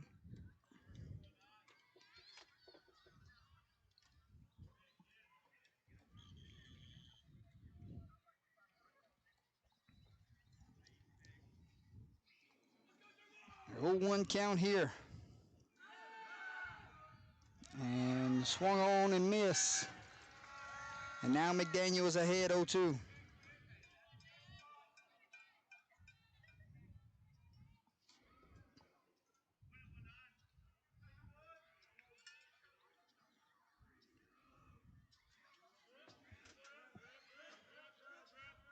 The 0-2. And that one gets to the backstop. Runners are getting up. And both runners will advance. So base hit scores 2 now. And ball gets past, and they may send them to home, but heads up play there from Moracle to go get that baseball. Third baseman threw it in the sun, and McDaniel never saw it.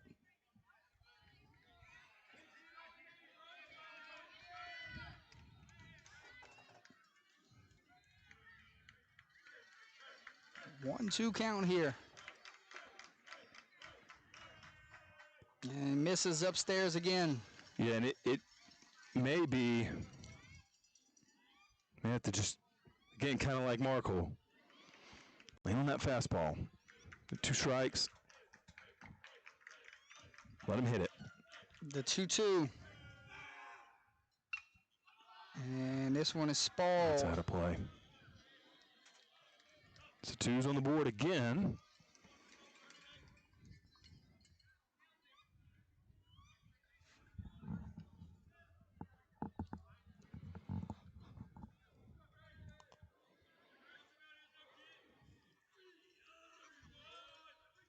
The 2-2 pitch. And we'll do it Same again. spot, yep.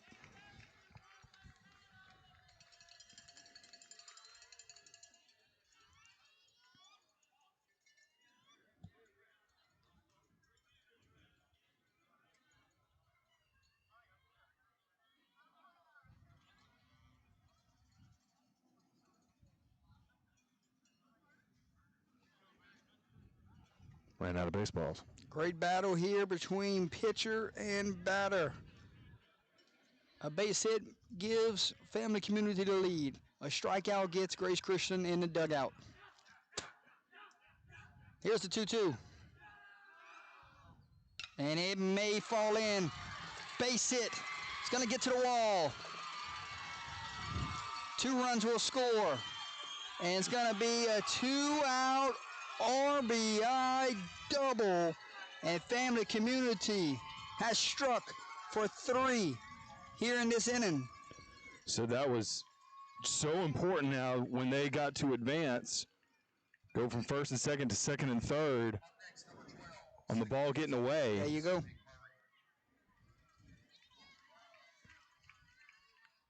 And just like Grace was able to do in the last frame, Family Community making it happen with 2 outs.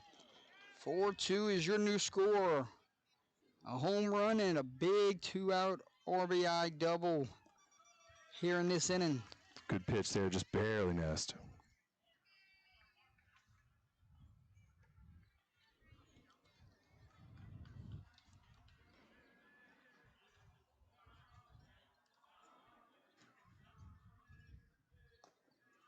Swing and miss there. Evens the count at 1-1.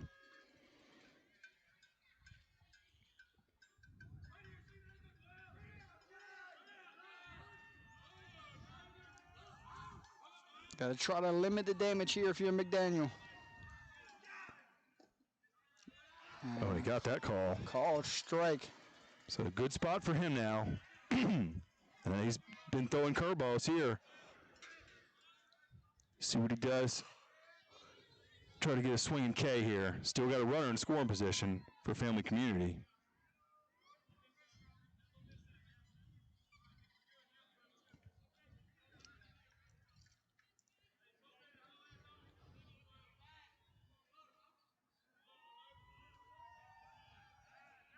And we got time before the pitch. Oh.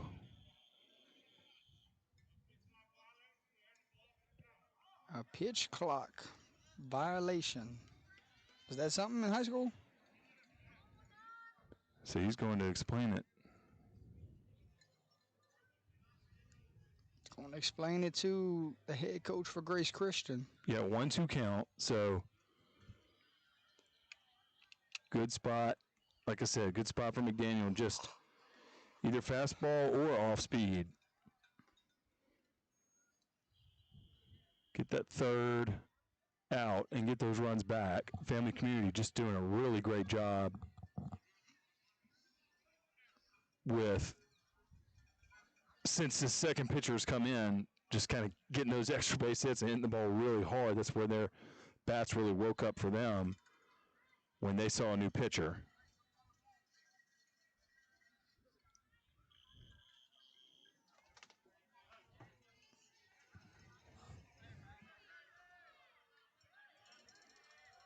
So big spot for both teams here.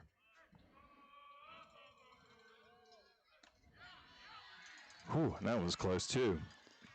And the home faithful is not going to like that one. No, they're not. But we got 2s on the board again. The third time this inning. A long inning here in the top half of the fourth.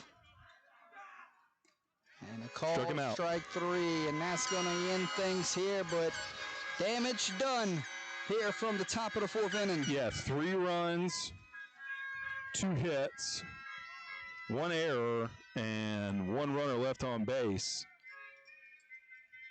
Big inning for the visiting Warriors. New pitcher in for the home team Warriors, so they're going to have to come back there. I think they are 6, 7, 8, or maybe 7, 8, 9. There's 7, 8, 9 coming up. Yep. So we'll see what the bottom of their order can do. We'll tell you about the new pitcher for Family Community right after this break, ladies and gentlemen.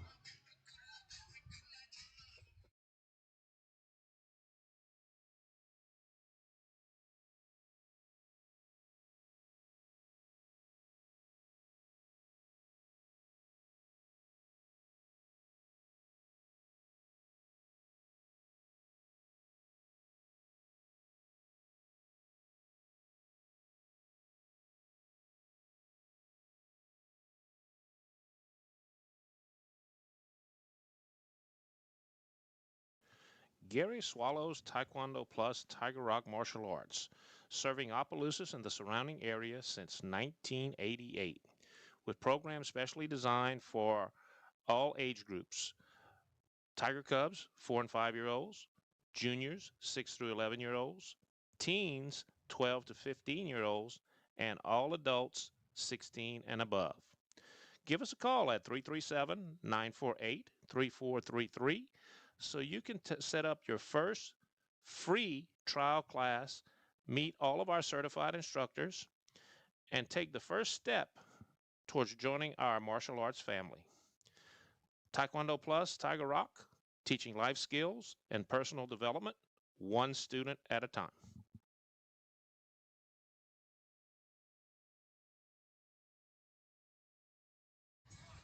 Welcome back, ladies and gentlemen. New pitcher on the mound.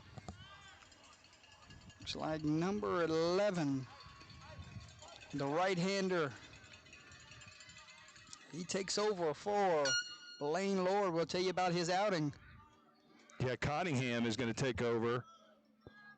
He is homered already and singled in this ball game. And he's in there for strike one. Lord, 55 pitches, 3 innings, 2 hits, 2 runs, no earned runs, 2 walks, 3 strikeouts. Called strike on the inside corner. And Cottingham is ahead 0-2. And Cottingham has pitched a lot for them recently. Lord, not as much, although he did look great today. Cottingham, however, has been a big part of their April and May. And the ground ball here to the pitchers. And runs over there, flips it for out number 1. So you look at Lord, he'd be eligible for Tuesday, wouldn't he, if they come out on top? Yeah, he would need 1 day's rest, so he'd be good on Tuesday if they needed him. But yeah, with 55 pitches, he should be good to go. 1 out here in the inning. 59 pitches, or 60 pitches, you need 2 days rest. But so he had 4 pitches to spare, so he'll get a day of rest tomorrow and theoretically be ready to go if they are playing again. But the home team 3 seed got something to say about that, as this game is nowhere near over. As we're in the 4th inning, Family Community with a 4-2 lead. Called strike on the outside corner. And number 11 coming in, popping the mitt here. Yep. And who you said this was again? This is Cunningham, yes. All right, Eli Cunningham takes over in relief. Try to frame that one. 3-1 count now. And I think we got a pinch hitter on deck.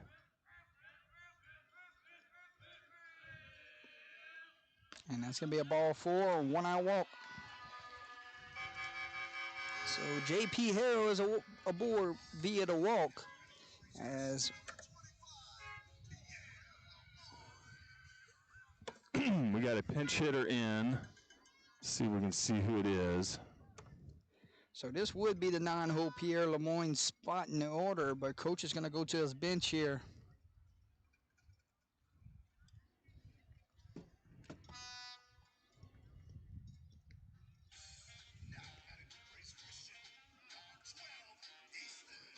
So Easton Marler, number 12, is going to hit. We'll see if he goes in on defense.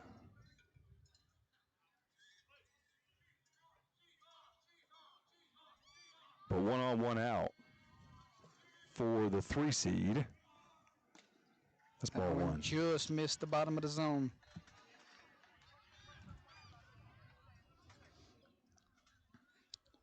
So 1-0 count here, bottom of the 4th. Things are getting good here in this Class B quarterfinal game, as that one's a called strike.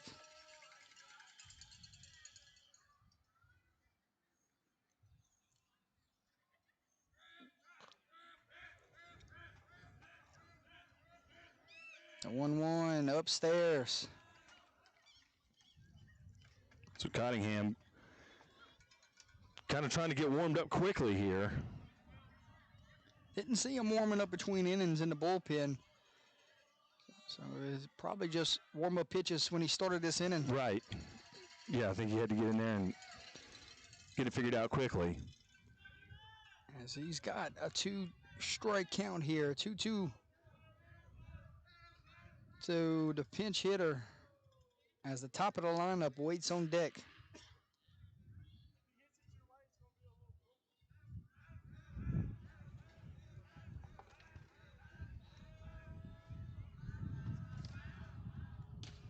And swung past that one. And a big strikeout for Cunningham. And that is 2 outs here in the inning. Back to the top of the lineup. We saw Cooper go all the way to the wall with his last swing of the bat. Yeah, he's 0 for 1 on the day with a walk, but just missed a home run. His last plate appearance. Or a double at the very least.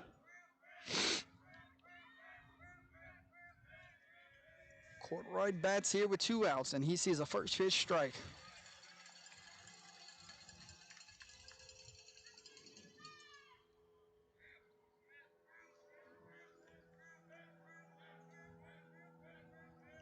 The 0-1. And the ground ball. Steps on second for out number 3. The 0-6 unassisted instincts here in the bottom of the 4th. No runs, no hits, no errors, nobody left on base. Lemoyne's going to re-enter in left field.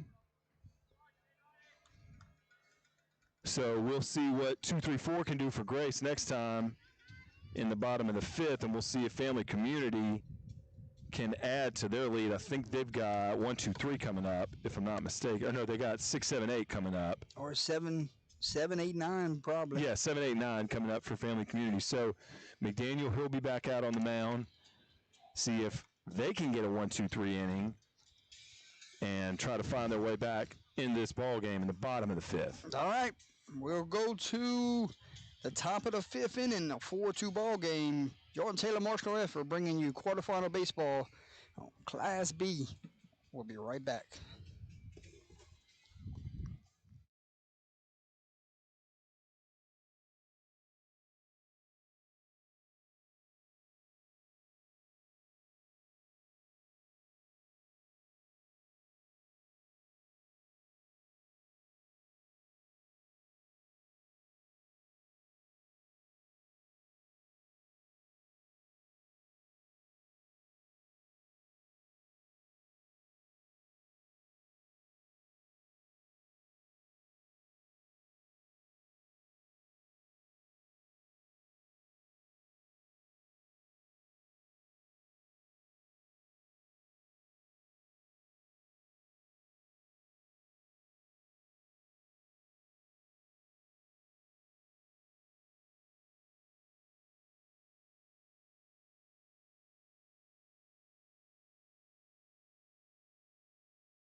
To your score, top of the 5th, halfway home, as a ticket will be punched here this evening.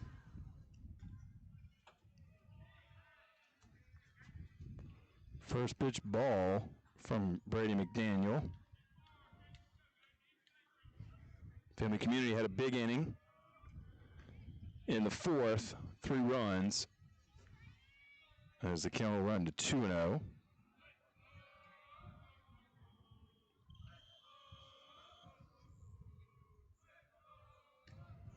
And another ball high will make it a 3 balls to no strikes count to Caden Burrier, the third baseman. Struck out twice so far in this game.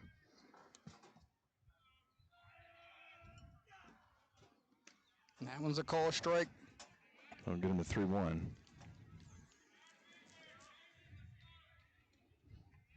That's Burrier batting here, isn't it?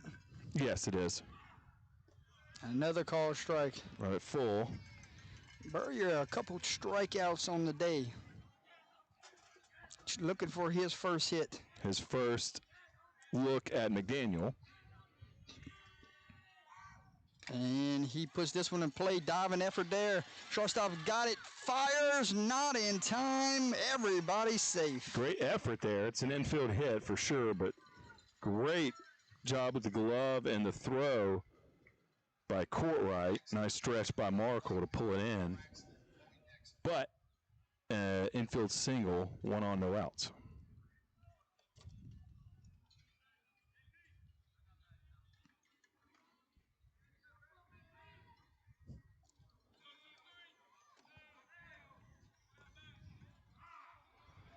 So that strike is in there. Make it 0-1. 2 Poindexter. Got an infield single and a strikeout in this game. That one called high for a ball.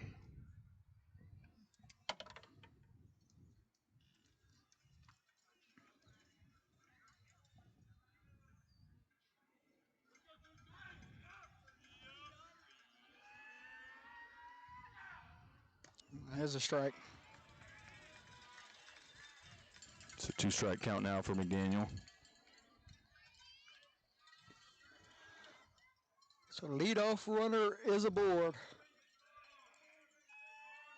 His family community already holds on to a 2-run lead, and big strikeout there from McDaniel. First out of the inning. That'll get you to the 9-hole. Eli Wiles. Hit by pitch. And a fly out to second. Yeah, I think it's important here. Go ahead and see if you can win this matchup against the 9-hole, because Cottingham on deck, 2 for 2. If you can get 2 outs before he comes back up, Good I would take bender that. there for a strike. Yeah, first pitch curveball finds that one.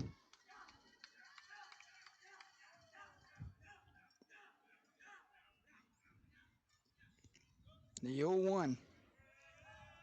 Upstairs this time. Same pitch, just different spot.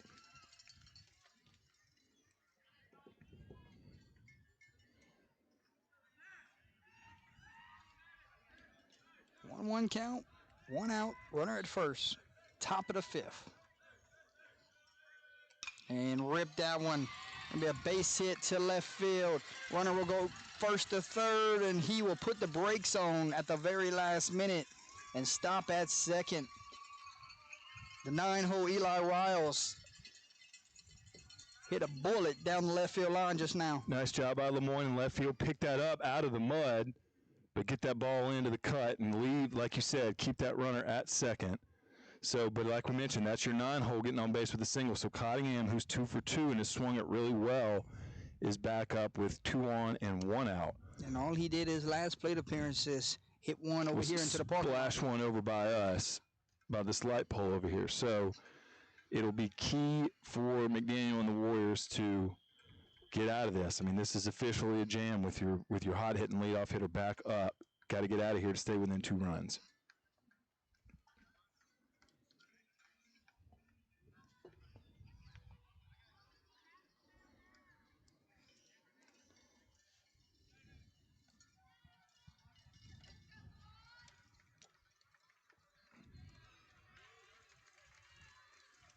And that's the end of the day for McDaniel.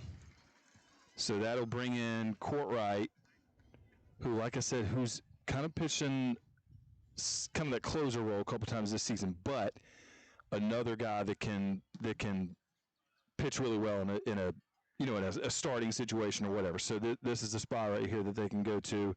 If Cooper Courtright is on the mound for Grace, that's usually a good thing. So they'll need him to step in here. McDaniel probably is under any sort of pitch count to where he would be good to go later in the week if Grace can win this game. But for now, it'll be up to Cooper Courtright to take care of Cottingham. Cottingham will see now his 3rd pitcher of the game. So how about that, Jordy? This will be the 4th time through the lineup, and Cottingham will have already seen 3 different pitchers. What's the defense look like? So let's see. McDaniel will probably move to 3rd. That would move Accardo to 2nd and or move one of them to short.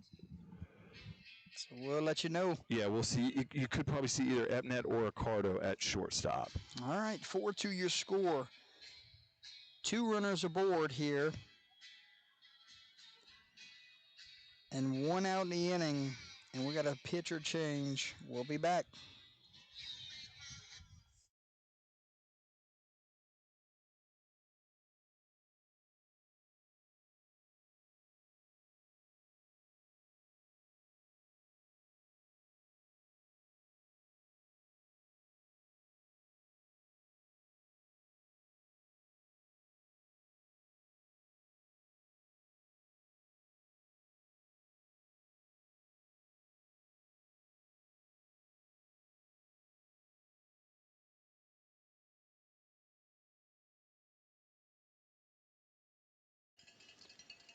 Eli Cunningham bats here. Dangerous hitter that you got to deal with coming out of the bullpen. Yeah, really they're one of, if not their leading offensive producer as far as base hits, run scored, average, things like that. And like I said, we've already seen him hit the ball really hard today. And he just hit another one, but right at the shortstop. So that's 6-4, not in time for the double play because he runs so well. So McDaniel goes into shortstop. He takes Cooper's place at short, and he picks up nice ground ball, gets an out up the middle, working with Epnet. So that'll get to 2 outs, and that'll give us first and third. So runners are on the corners here with 2 outs in the inning. You got your 2-hole coming up. That is Griffin. 1 for 2 on the day. Single to left. Fielder's choice and a hit by pitch. Cooper fakes third, fakes first as well. Trying to keep it a 2-run ball game. Family Community trying to add on. And this one is fouled. For strike 1.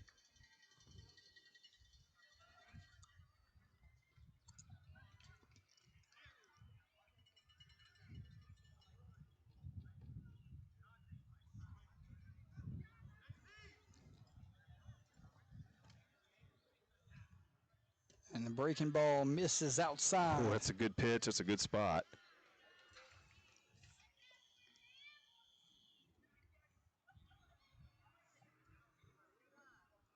It's Family Community threatening here again. Seems like they had base runners on every inning.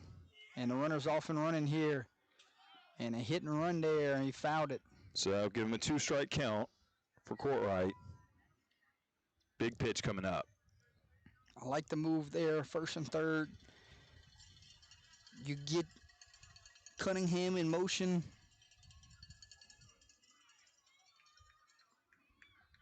See if he's running here with 2 strikes.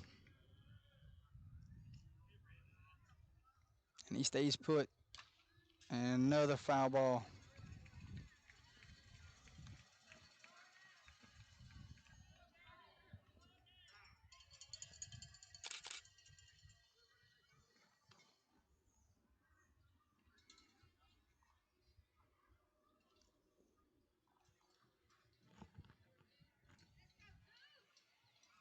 One-two count, we'll do it again. Spoiled a couple pitches here in this at-bat. And the runner's off and running, and he picked a great pitch to run on. Ball gets away. Evens the count, got 2s on the board. Now a base hit. Could blow this game open for a four-run lead.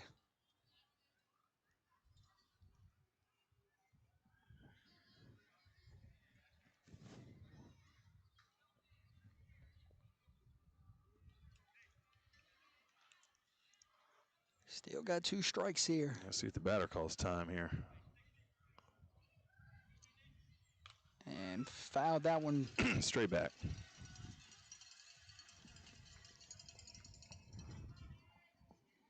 Runners are at third and second.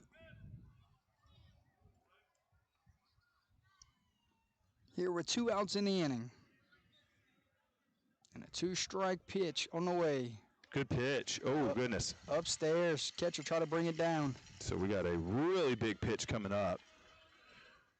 First base is open. Cleanup hitter. This is McDaniel batting right here, correct? And he just ripped one. And that's going to score 1. Let's see if they send the second run. And they do not. A 2-out RBI single, and now it's a 5-2 ball game. You said this team played for the state title the last 3 years. 3 years in a row. And they're showing it here in this quarterfinal game. Yeah, and again, like I said, really tough schedule throughout the regular season. So they're ready for this. That was their 2-hole, so now this is Blaine Lloyd, and this will be that 3 straight left-handed batters coming up, and 2 outs. The runs that have been scored today were 2 outs. Just about all of them, I believe. Lord's 0 for 3 with 3 strikeouts. Would love to break through right here. The home run was a 1-out homer.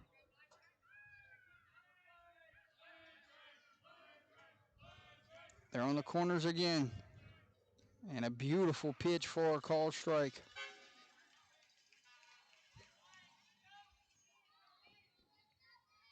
Seen that first pitch breaking ball as normal. Looking good.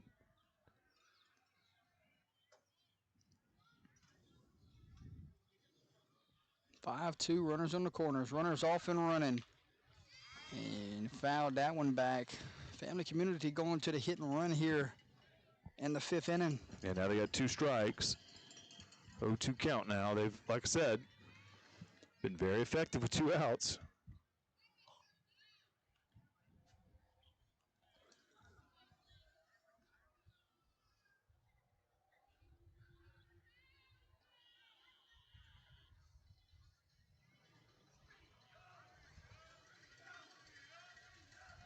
Lord bats here with 2 strikes and 2 outs. And he fouled another one off. Good battle on display. Yeah, it'd be a good time to put the 3-hole hitter down. Stop the bleeding here. But Lord, Bowling off some pitches. I think 0 for 3 on the day with 3 Ks. He'd love to find his way on base. Runners off and running. And a swing and a miss, and that will end things. But Family Community, add another one. 1 run, 2 hits. No errors, 1 runner left on base. 3-run ball game. Grace has 9 outs to try to tie this game, take the lead. 5-2, your new score. You're watching Class B quarterfinal baseball live on Under the Lights. We'll be back.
Brady McDaniel leads things off here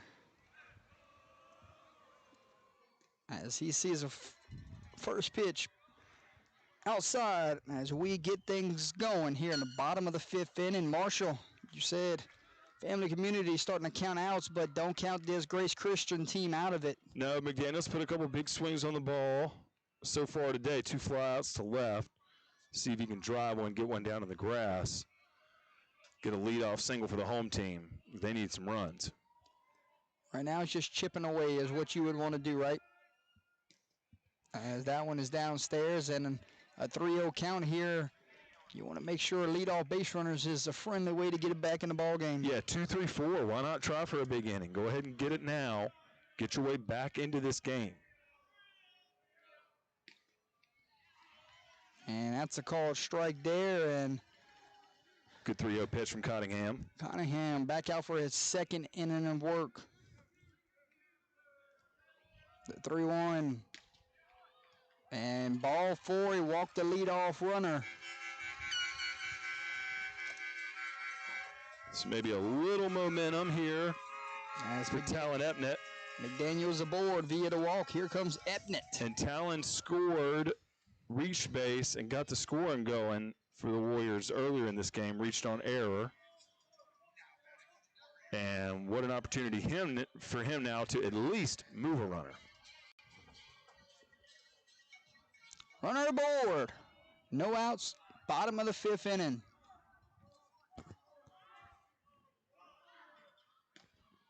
That's a good pitch. Be a called strike there.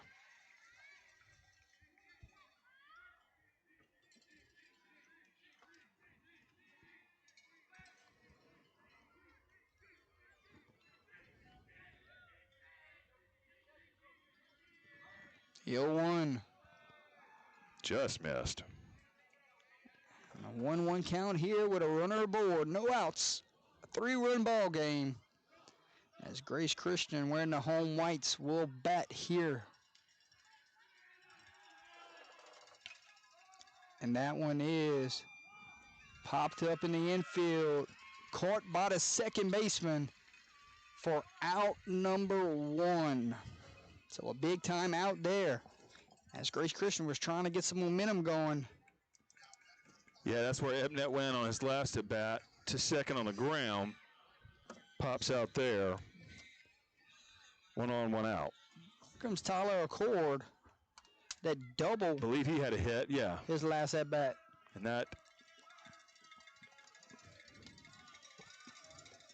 And they went first pitch breaking ball there. Checked down at first base and said his barrel did cross the zone. Yeah, so Accardo moved Ebnet to third, and then Markle got the RBI to bring in Ebnet in that 2-run inning. And that's going to be a pass ball, and the runner will move up. Nice job by McDaniel to get an early jump on that. Take off as soon as that ball squeezed by. And now Grace Christian has runner in scoring position. Runner in scoring position, trailing a couple runs here.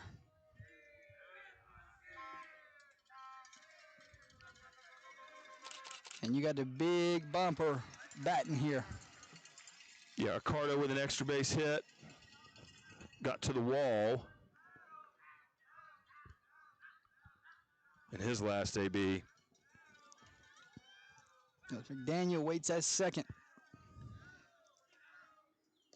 And outside, the count will go 1-2. 1-2.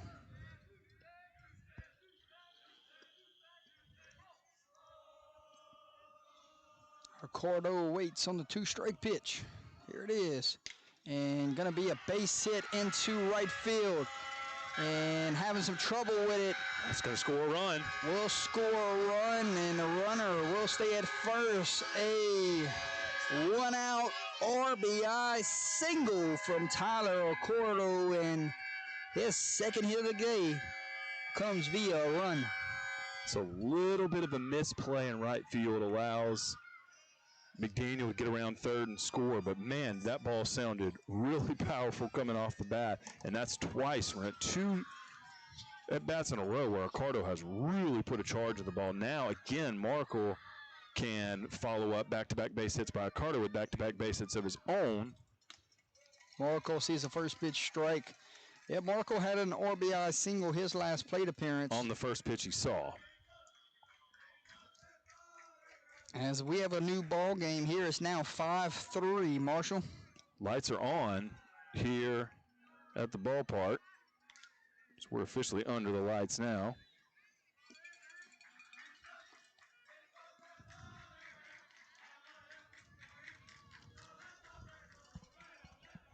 One count. And just got a piece of that one, fouled it off. Now it's a 2-strike count.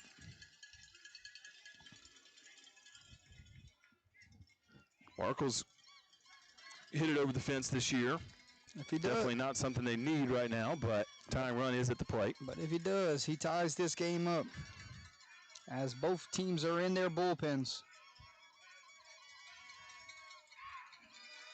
Oh, good pitch there, but even better for Markle not to go chase that one. I love the 1-2 pitch right there from Cunningham. Absolutely, and I really like that check swing. Big spot for Markle. 5-3, bottom of the fifth, runner at first. 1-2 count, one out. Here's a pitch. Called, strike three. Pitch. And a good pitch from Cunningham to freeze up Markle. Grace dugout really woke up, and that they got to stay up. That's just one strikeout, still got 2 outs, and opportunity for Wells, who Reached by air and 0 for 1. and he might be due. He's that type of player. 2 outs now in the inning. First pitch swinging. Good pitch. I mean, that one really, really had some late movement. Cunningham has given up a run here in this inning, but an opportunity to get his team in the dugout with the lead.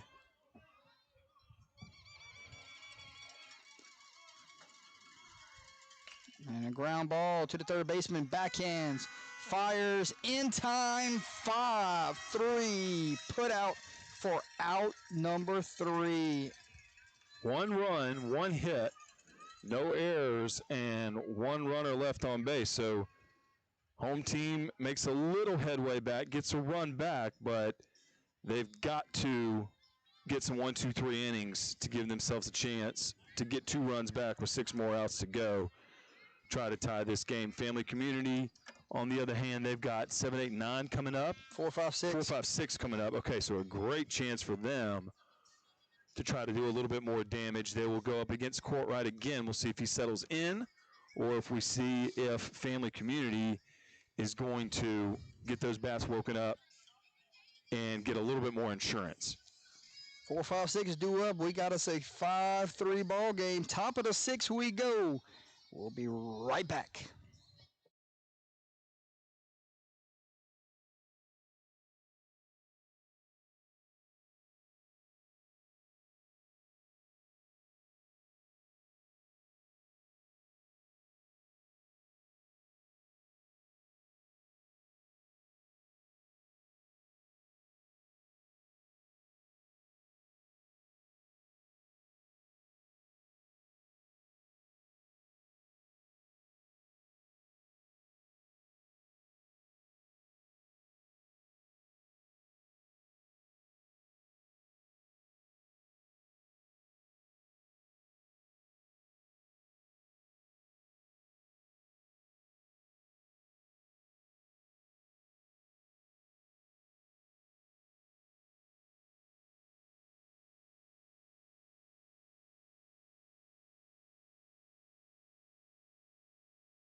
Welcome back, ladies and gentlemen.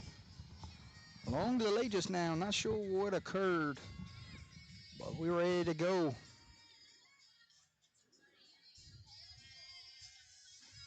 Might have to throw a couple pitches here, right, Marshall? Yeah, working out of the stretch, which he'll do purely.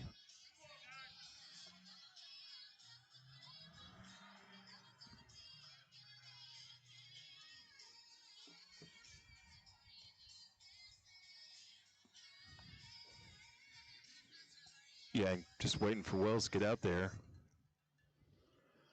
Of course, he was the third out. Got to go against a couple of lefties here in this inning.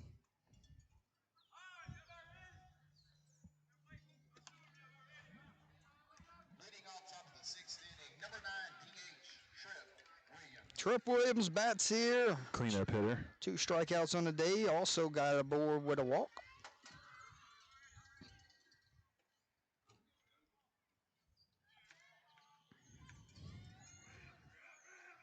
That's we're ready to go. Top of the 6th we go. 5-3 your score. Family Community bats here with the lead. And fouls that one back. First pitch swinging. He's got 2 strikeouts and a walk. Just got a tiny piece of that one. And like we mentioned, Corwright, kind of that closer role. So he's out of the stretch purely, even with bases empty.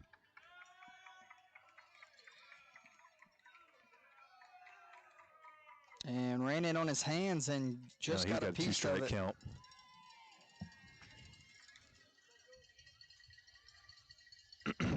Jordan, I'm not sure if the home team has had a 1-2-3 inning yet. Yeah, you've seen Family Community just find a way on base. Find a way on. They've left a lot of people on base. They've got the leadoff base runner on. Right here, they got a 1-2 count, and that one misses. And I would maybe call this a little bit smaller strike zone than some of the games we've seen. I'm fine with it. This is the way the game is. But I think Family Community's done a really good job of making Grace come straight to the zone. You know, I just think that's been key because there's been a lot of close ones. I know we're far away, but tight strike zone, and they're making sure that the starters for the home team are right in there, or else they're not going to swing. Got a full count here. 2-2.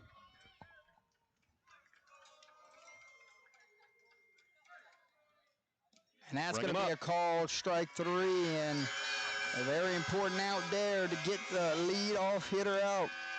Yeah, again, like I said, if they've had a 1-2-3 inning, I'm not sure if I remember which one it was. And Colton Lindsay, 2 walks on the day and a 2 RBI double. He hit that ball the other way the last time he batted.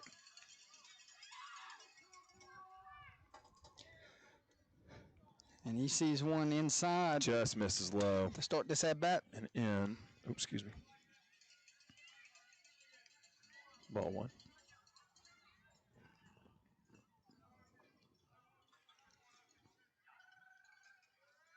The 1-0. That hit him? And a hit by pitch yeah, there. Hit him on the elbow. And Lindsay is aboard for the 4th time in this one, Marshall. Yeah, and if you combine walks and hit by pitch, Family Community may have close to 10 of those, if I recall. 8 free passes today. So that, I mean, and again, they've just been really good with pitch selection, and that's just made offense a little bit easier for them. Of course, they've got it done with some big swings in spots where you'd think they would do so. And have a timeout. I think there may be. We're going to have a discussion going on here. I think they pointed to the watch. I'm wondering if making sure something's working all right, so they call the pitches in. But, yeah, quick chat with the catcher. Everything's electronic these days. The old put the number 1 down is over with. Yeah, I always get asked, you know, where my film was from when I played. I said, there is none. They don't have VCR machines anymore.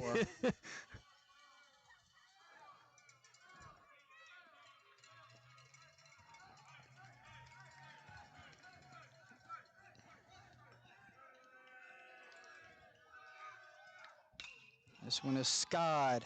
Second baseman giving chase. Calls everyone off, and he's got it. Nice play by Epnet. Get under that one. For out number 2. Here comes Caden Burrier. 2 strikeouts on the day and an infield single. And I think you got to just be thinking easy going here if you're Courtright. 2 outs, runner on first. You're into the bottom half of their batting order. Confidently get this 3rd out. If you're Family Community, great spot here to keep runners moving. That one upstairs. Start this at bat. Yeah, FCCS, we mentioned, between either Division V Select or Class B, they've been in the finals 3 straight years. They lost 2 in a row. Wolves Charter was back-to-back in Division V Select. And then last year when they went back to Class B, they made it to the finals against Pitkin. Pitkin won their 14th state title. Breaking ball does not come back. Close pitch. And again, a little bit, I feel like maybe 1 or 2 weekends ago that was a strike. But that's just how it goes. Yeah, but a new baseball game today. Absolutely. And runs the count 3-0.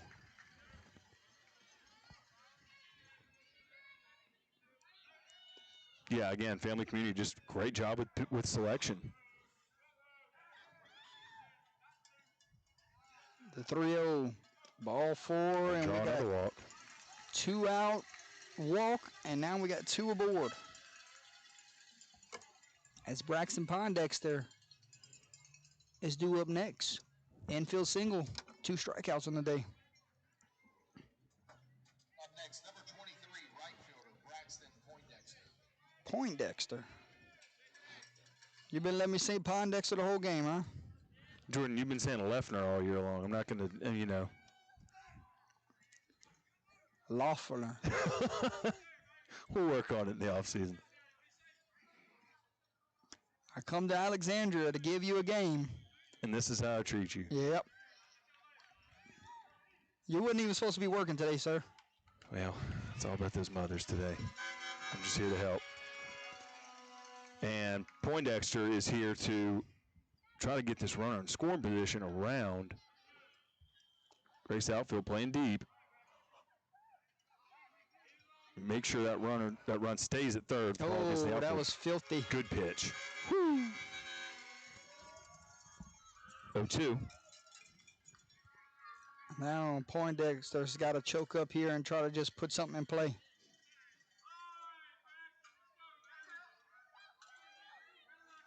The 0-2 went right back to the same pitch, and he's got him down on strikes.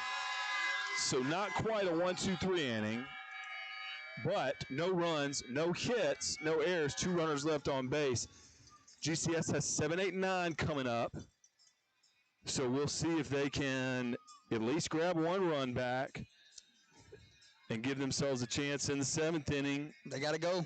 It's getting late here. It is. We'll see Cottingham back up on the mound. He's up there right now. He's done pretty well on the mound in relief, long relief. So we'll see if he's got 6 more outs in him. And again, like I mentioned pregame, family community, where you've seen a lot of complete games from Grace's starting staff, family community not so much. They're going to use 2 and 3 pitchers under any circumstance to get it done. So they'll look to do it that way again, depending on what it looks like for them. And also, like we mentioned, having that extra important rest day when you've got to use some of these guys later in the week for these 1-game series. So we'll see what Cottingham's arm can do here late in the game. Meanwhile, home team has 7, 8, 9 due up to try to make something happen, turn that 3 into a 4, and see what you can do as this game keeps moving on. 5-3.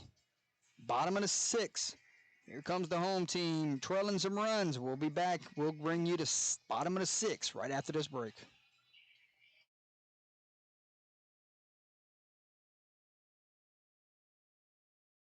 Here's your Beal and Hebert starting lineup. Lance Beal, Turley's Catholic. Kenny Hebert, Catholic High. Stephen Williams, STM. Don Connett, USL. Alan Haney, Catholic High. Gabrielle Romero, Sacred Heart. Beal and Hebert, Acadiana's hometown lawyers.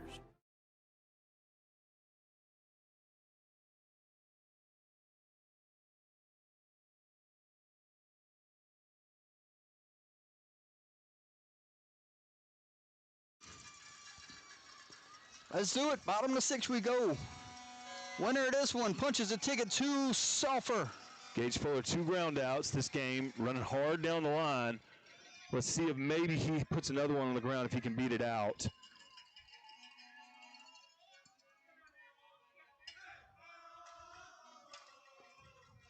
The 1-0 downstairs again.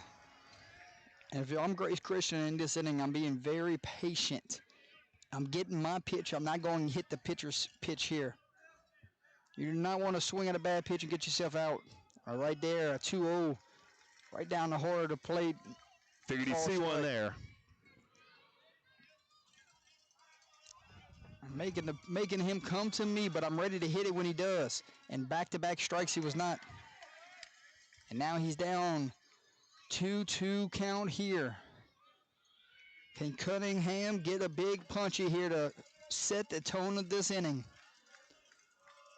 The 2-2.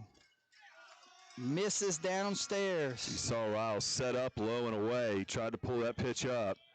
Got a full count here. Let's see who wins this battle. Full count payoff pitch. Fuller versus Cunningham. Here's the pitch. And fouled off. We'll do it I again. think that might have been an off-speed pitch. It's getting dark, so I can't. You better go get your shades. Couldn't tell as well. Let's see. We'll get another full count pitch. Full count payoff pitch. Here it is. And Ball four. Oh, he's on him called up. strike 3. And Cunningham gets the bottom of the zone. And we got one out here in the 6th. Low and in. Head coach doesn't like it. J.P. Harrell will bat here. Strikeout and a walk. As family community has one out here in the inning. This one gets to the backstop. So that's a big win for Cottingham. Get that 7-hole on to start the inning. Instead, you get that called strike. 1 on, no outs. And foul Excuse this me, one. no on. No, No one one out. on, one out. No one on. Thank you, Jordan. Cunningham, what's his pitch count look like? What's he have to stay under? Well, thinking along those lines, not sure if. That one misses on the outside. Yeah, I was trying to frame that one as well.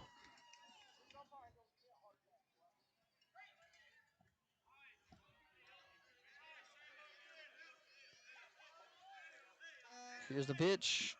Fouled back again. So Cottingham is at 46 pitches, and anything under, so as long as he's under 60, he would be able to pitch on Tuesday if they're playing.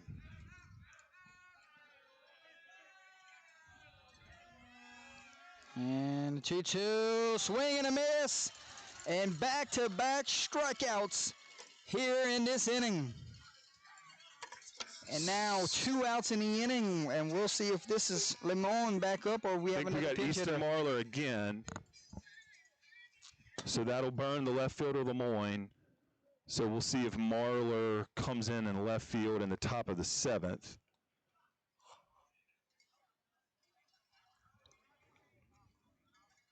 We'll wait to see what the PA announcer says. Yeah, I mean, that looks like Marler at the plate.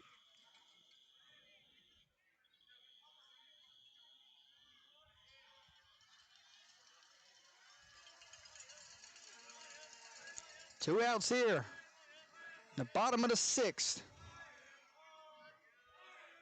And a called strike on the inside corner to start this at bat. I'll tell you what, Cunningham has came in and done a fine job out of the bullpen. Called strike, and he goes right back to the same location. And now he's a pitch Might do away. it again, yep. Can he strike out the side? The 0-2, and he did! Struck out the side, and now family community is 3 outs away. They can go get some insurance runs here. As Grace Christian will have to do it in the bottom of the 7th. But as we go, no runs, no hits, and no one left stranded. Top of the 7th we go. Family Community 5, Grace Christian 3. 6 seed will bat here right after this break.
Welcome aboard, ladies and gentlemen. We go top of the 7th inning. And we go 9-1-2 in order. As the lights are on. And we're in a very important inning.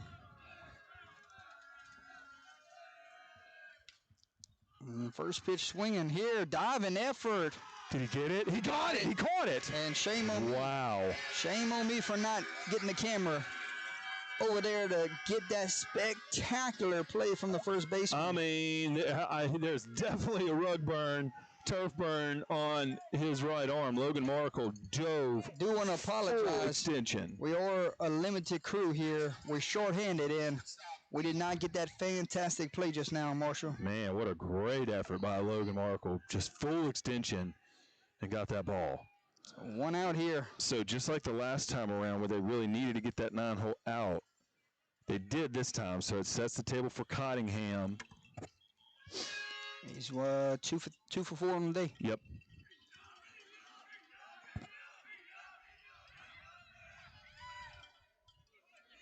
He may not see a good pitch here. That's true. You get 9-1-2 coming up, or 9-1-2 up for Family Community Grace with 1-2-3 coming up at the bottom of the 7th. And 3 straight breaking balls. Makes it a 2-1 count.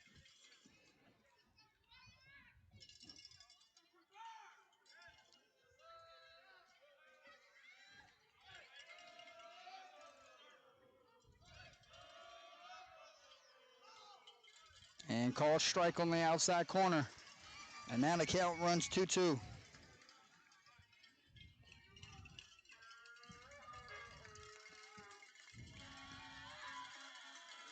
The 2-2 pitch.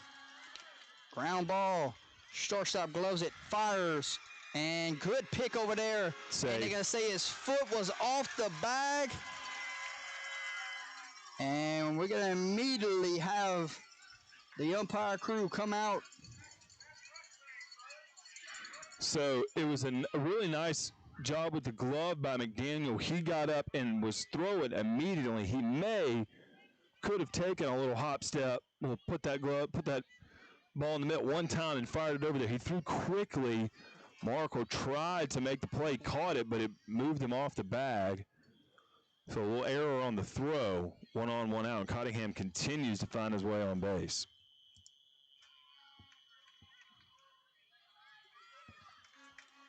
They're going to bring the umpires here, see if someone's seen something differently. And instead, conversation over. No umpire meeting. And with 1 out here.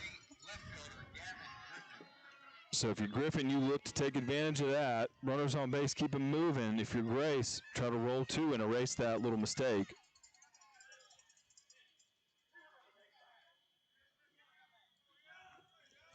So 1 out, 1 aboard here, top of the 7th.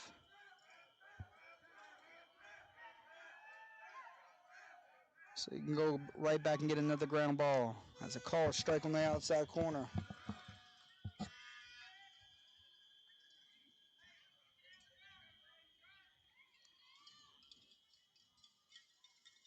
Corwett's done a pretty good job of not falling behind in the count.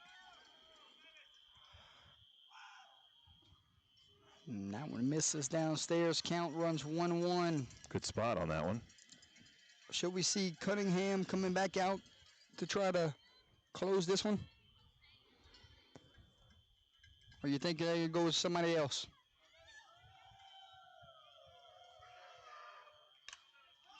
So in the sky, Tell you after this. shortstop is calling everyone off, and he's got it for out number 2. It's a nice play, boy. You see, he took about 18 or 20 steps trying to find his way under that one. Nice play, get him to 2 outs. Yeah, so as far as Cottingham goes, I'm curious to see, again, if he stays under 59, pitch 59 or under, he can pitch on Tuesday. But again, how much do you factor that in when you just got to get a win?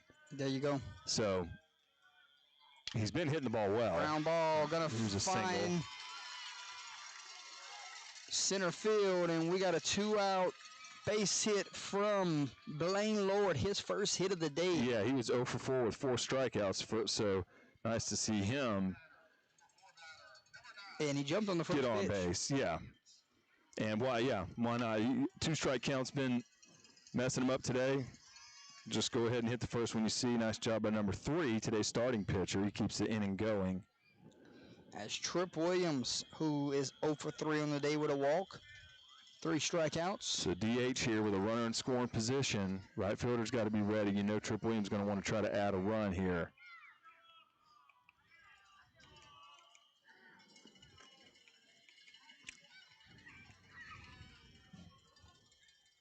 So with 2 outs here, Family Community trying to get one more insurance run.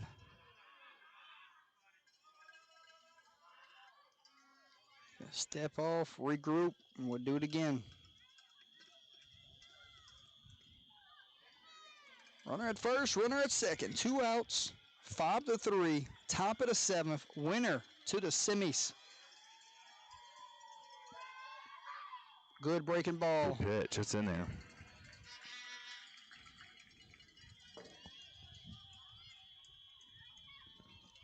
And it's 0-1 count. 0-1 count. 0-1 ripped. Foul.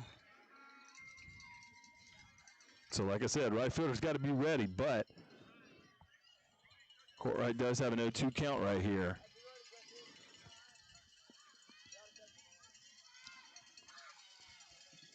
Oh, 2 count. Runner at first, runner at second. The 0-2. And then downstairs, and good discipline there from your hitter. Yeah, not a bad 0-2 effort, but if you're Courtright, I think you got to come right back to the zone here. The 1-2.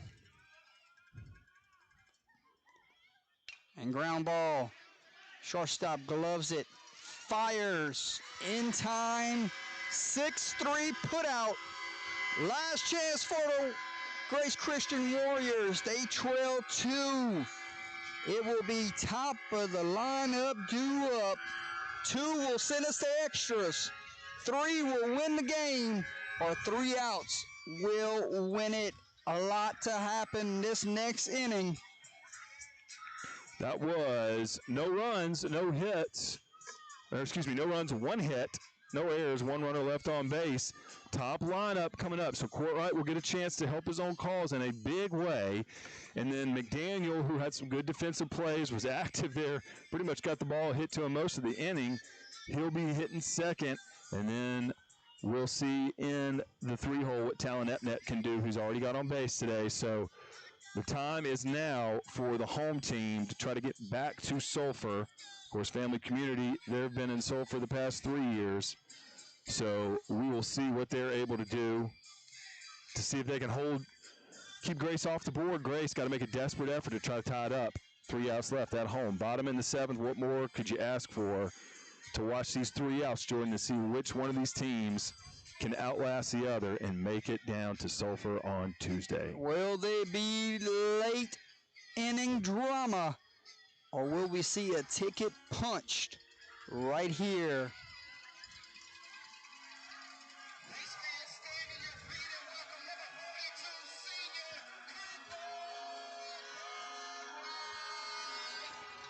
Cooper Courtright leads things off.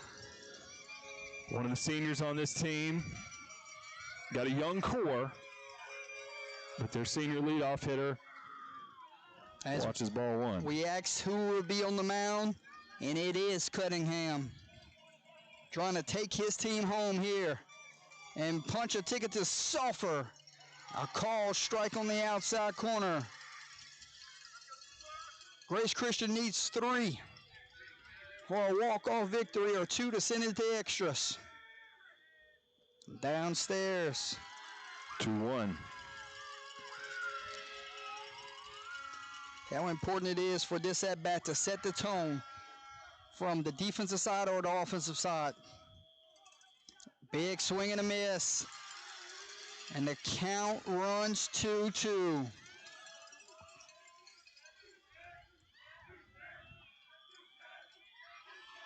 The 2-2. Outside, and it runs full. And behold, we have a big pitch right here, Marshall. Yeah, I think he's probably coming back fastball. That's what he's worked on this at bat. They got to challenge him fastball here. Yeah, and you know, Corwright's already swung big a second ago, so he's going to try to look to make an impact some way. Full count. Here's the payoff pitch. And he ripped it. And this one is over the head of the left fielder. And we're going to have a lead-off double. Oh, my goodness.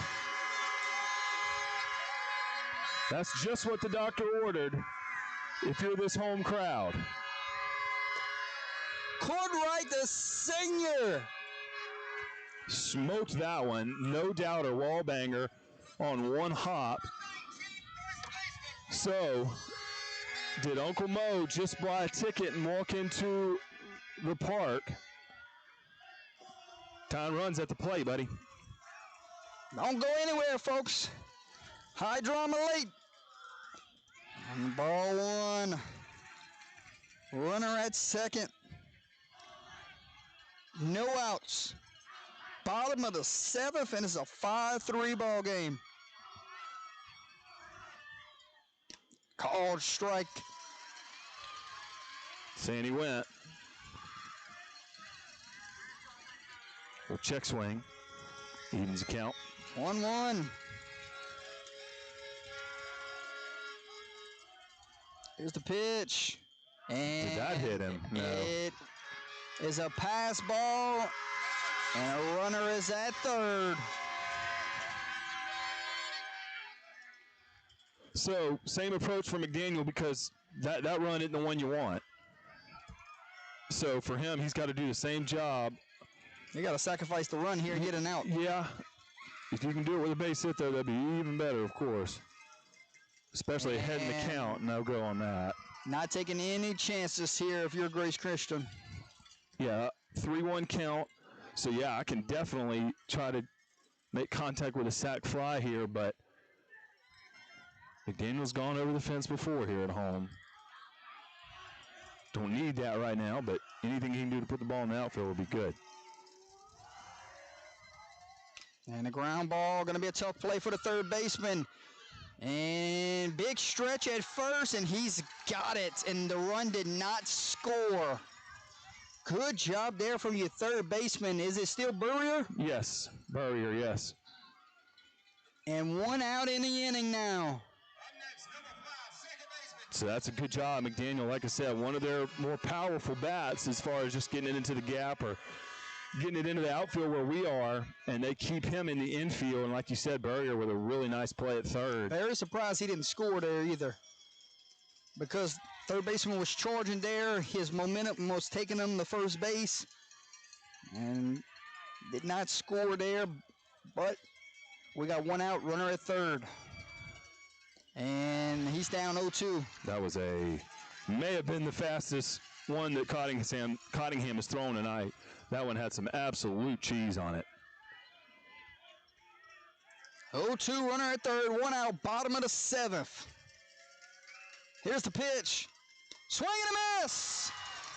And there's 2 outs, and Family Community is 1 out away from another trip back to Sulphur. Accardo is up to bat. He represents the time run in this ball game. He's already hit it to the wall. A double, a single, and a ground out on his ledger. Can Grace Christian pass the bat here? Call strike. And Cunningham is starting to feel it, Marshall. Yeah, he is. He's really starting to throw well.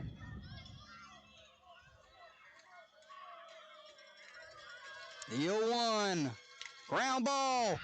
Third baseman does not make a play, and it's a 1-run ball game. 2-out RBI single from Accardo. And the winning run marches to the plate. Tying run is at first base. It's Logan Maracle. And boy, could he be a hero right here, Marshall. Yeah, 2 outs, don't have to do too much. Just got to get that one run across. That's the one you got to worry about. 1 out wins it for Family Community. One swing of the bat wins it for Grace Christian. Hold your breath, folks. 5-4, bottom of the 7th. Tying run at first. Logan can hit for power too. Fouled that one back, and the count runs 1-1. So 1-1, 2 outs. Runner at first is the tying run. The batter is your winning run, and Family Community only needs 1 more out. Outfield depth is normal. Anything that gets over their head, you may score from first here. Because they're not playing on the wall like they were earlier. Yeah, you're right.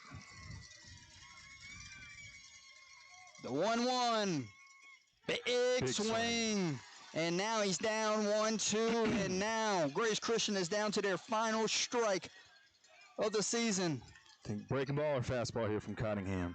I think you go breaking ball again. 1-2. 2 outs. Here's the pitch. And he got him! And Family Community is headed back to the big dance. What a effort there late by Cottingham to come in and just pitch this team to victory. I mean, that was when the scoring stopped for the home team. Of course, we know what his offense did. It's a game where he just couldn't make a lot of mistakes. Family Community did a really nice job of plate discipline tonight and got that big inning, got the crooked number that they needed to win this game. But Cottingham, man, what a fantastic job he did coming out of the pen. And got stronger as the game went on. Cottingham, or a player of the game tonight, he hit a home run. He gets the save out of relief. You would agree, right? Yeah, he got another base hit as well. So had 2 hits on the night, was on base for most of the night, and was really the impactful pitcher for them. Because again, when number 11 came in the game, that is when the scoring stopped for the home team. Final score tonight, 5-4. Family Community has a date with Glenmora Tuesday. And the celebration begins.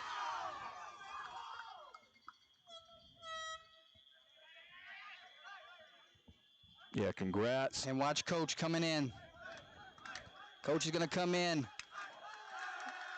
And on Mother's Day night, Family Community gets it done. They start planning a trip to Sulphur just 2 days from now. Yep, their last game last season was in the finals against Pitkin. Same thing the 2 years prior to that, both years against the Vols Charter. And they'll get a shot against Glenmora, who just about 10 years ago won a state title with these coaches on that staff. So, and then of course we know what J.C. Holt has meant to the Pitkin Tiger program since he's been part of that program. So the 1 seed, the 2 seed still in it, the 4 seed still in it, the 3 seed gets knocked out tonight. So we'll get 1, 2, 4, and 6 seed in the Class B semifinals. We'll step away, ladies and gentlemen. We'll come back with final words right after this break. Congratulations to Family Community punching their ticket to Sulphur.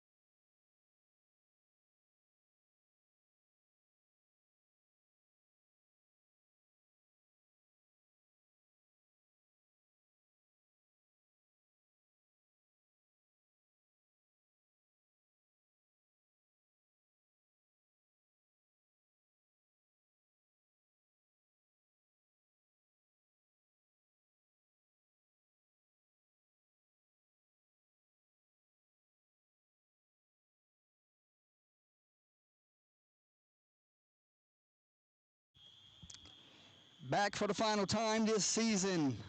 What a game to close it out, though. 18 broadcasters later, and we say goodbye to baseball season for UTL, but more baseball on the way for this family community team that will play Glenmore next week. Your final thoughts here as we do wrap up UTL baseball season 2, 18th broadcast. Yeah, so we'll wrap up this game again. Family community, really tough schedule all year long, and like I said, I've said it a couple times tonight. They just really did well against that schedule. They didn't let it overwhelm, and it wasn't throwaway PowerPoint games for them. It was games where they probably got better. So playing a team like Calvary's out of the tournament. They're still in it. So. And again, family community continuing. They played 5A schools all year long, and they just want to kind of finish what they've started. For GCS, not losing much. They do have a couple upperclassmen in their starting lineup, but they're going to return a lot of their core, so they'll be back for the next couple years in Class B. As far as UTL baseball goes, we were talking before, just talking about how everything began with a cell phone in the bleachers, and you weren't even allowed to be there doing football games a few years ago. And being able to expand into baseball last year and do it again this year it was a lot of fun for me to be a part of it, to be part of some of these baseball progress. I know we kind of took it a week at a time and just tried our best to highlight the programs around parts of the state that we could get to that just wanted to show us what their programs were about, show them how they train their boys up to display themselves to the state of Louisiana and whoever else is watching. So it was a privilege to be able to bring high school baseball again this year on UTL. I'm very thankful I've been a part of it on the days where I could, where I was in the neighborhood and could make it through and really enjoy being part of it and just seeing how much high school baseball means around the state. I loved playing it. A long time ago, wasn't even my main sport, but it was something that I just loved doing. That's it for now. Congratulations, family community. Thank you for all you did this year, Marshall. We'll sign off. God bless each and every one of you, and God bless baseball. Marshall, you got everything from here, my friend. Thank you, Jordan. Thanks, Jordan, so much. Done a lot for high school athletics over the past few years, and we'll bring another high school baseball season to a close. Family community, they're going to move on with a 5-4 victory. Came to the last swing of the bat as the tying run was on base, but the road team comes in, gets an upset victory, the 6 seed over the 3 seed. Thanks to everyone who has been watching tonight and all season long. I want to say happy Mother's Day, everyone that was willing to do what it took to get a ball game played on this Mother's Day. And happy Mother's Day to everyone, my mother, my wife, my sisters, everyone in my life that's been a great mother, and all the mothers that make it happen, because none of us could do anything around these ball games that we love to do if it weren't for the women in our lives that support and do their part to help bring high school sports, no matter what it is, where it gets done. So happy Mother's Day to all the mothers out there. Thank y'all for watching Under the Lights, and like Jordan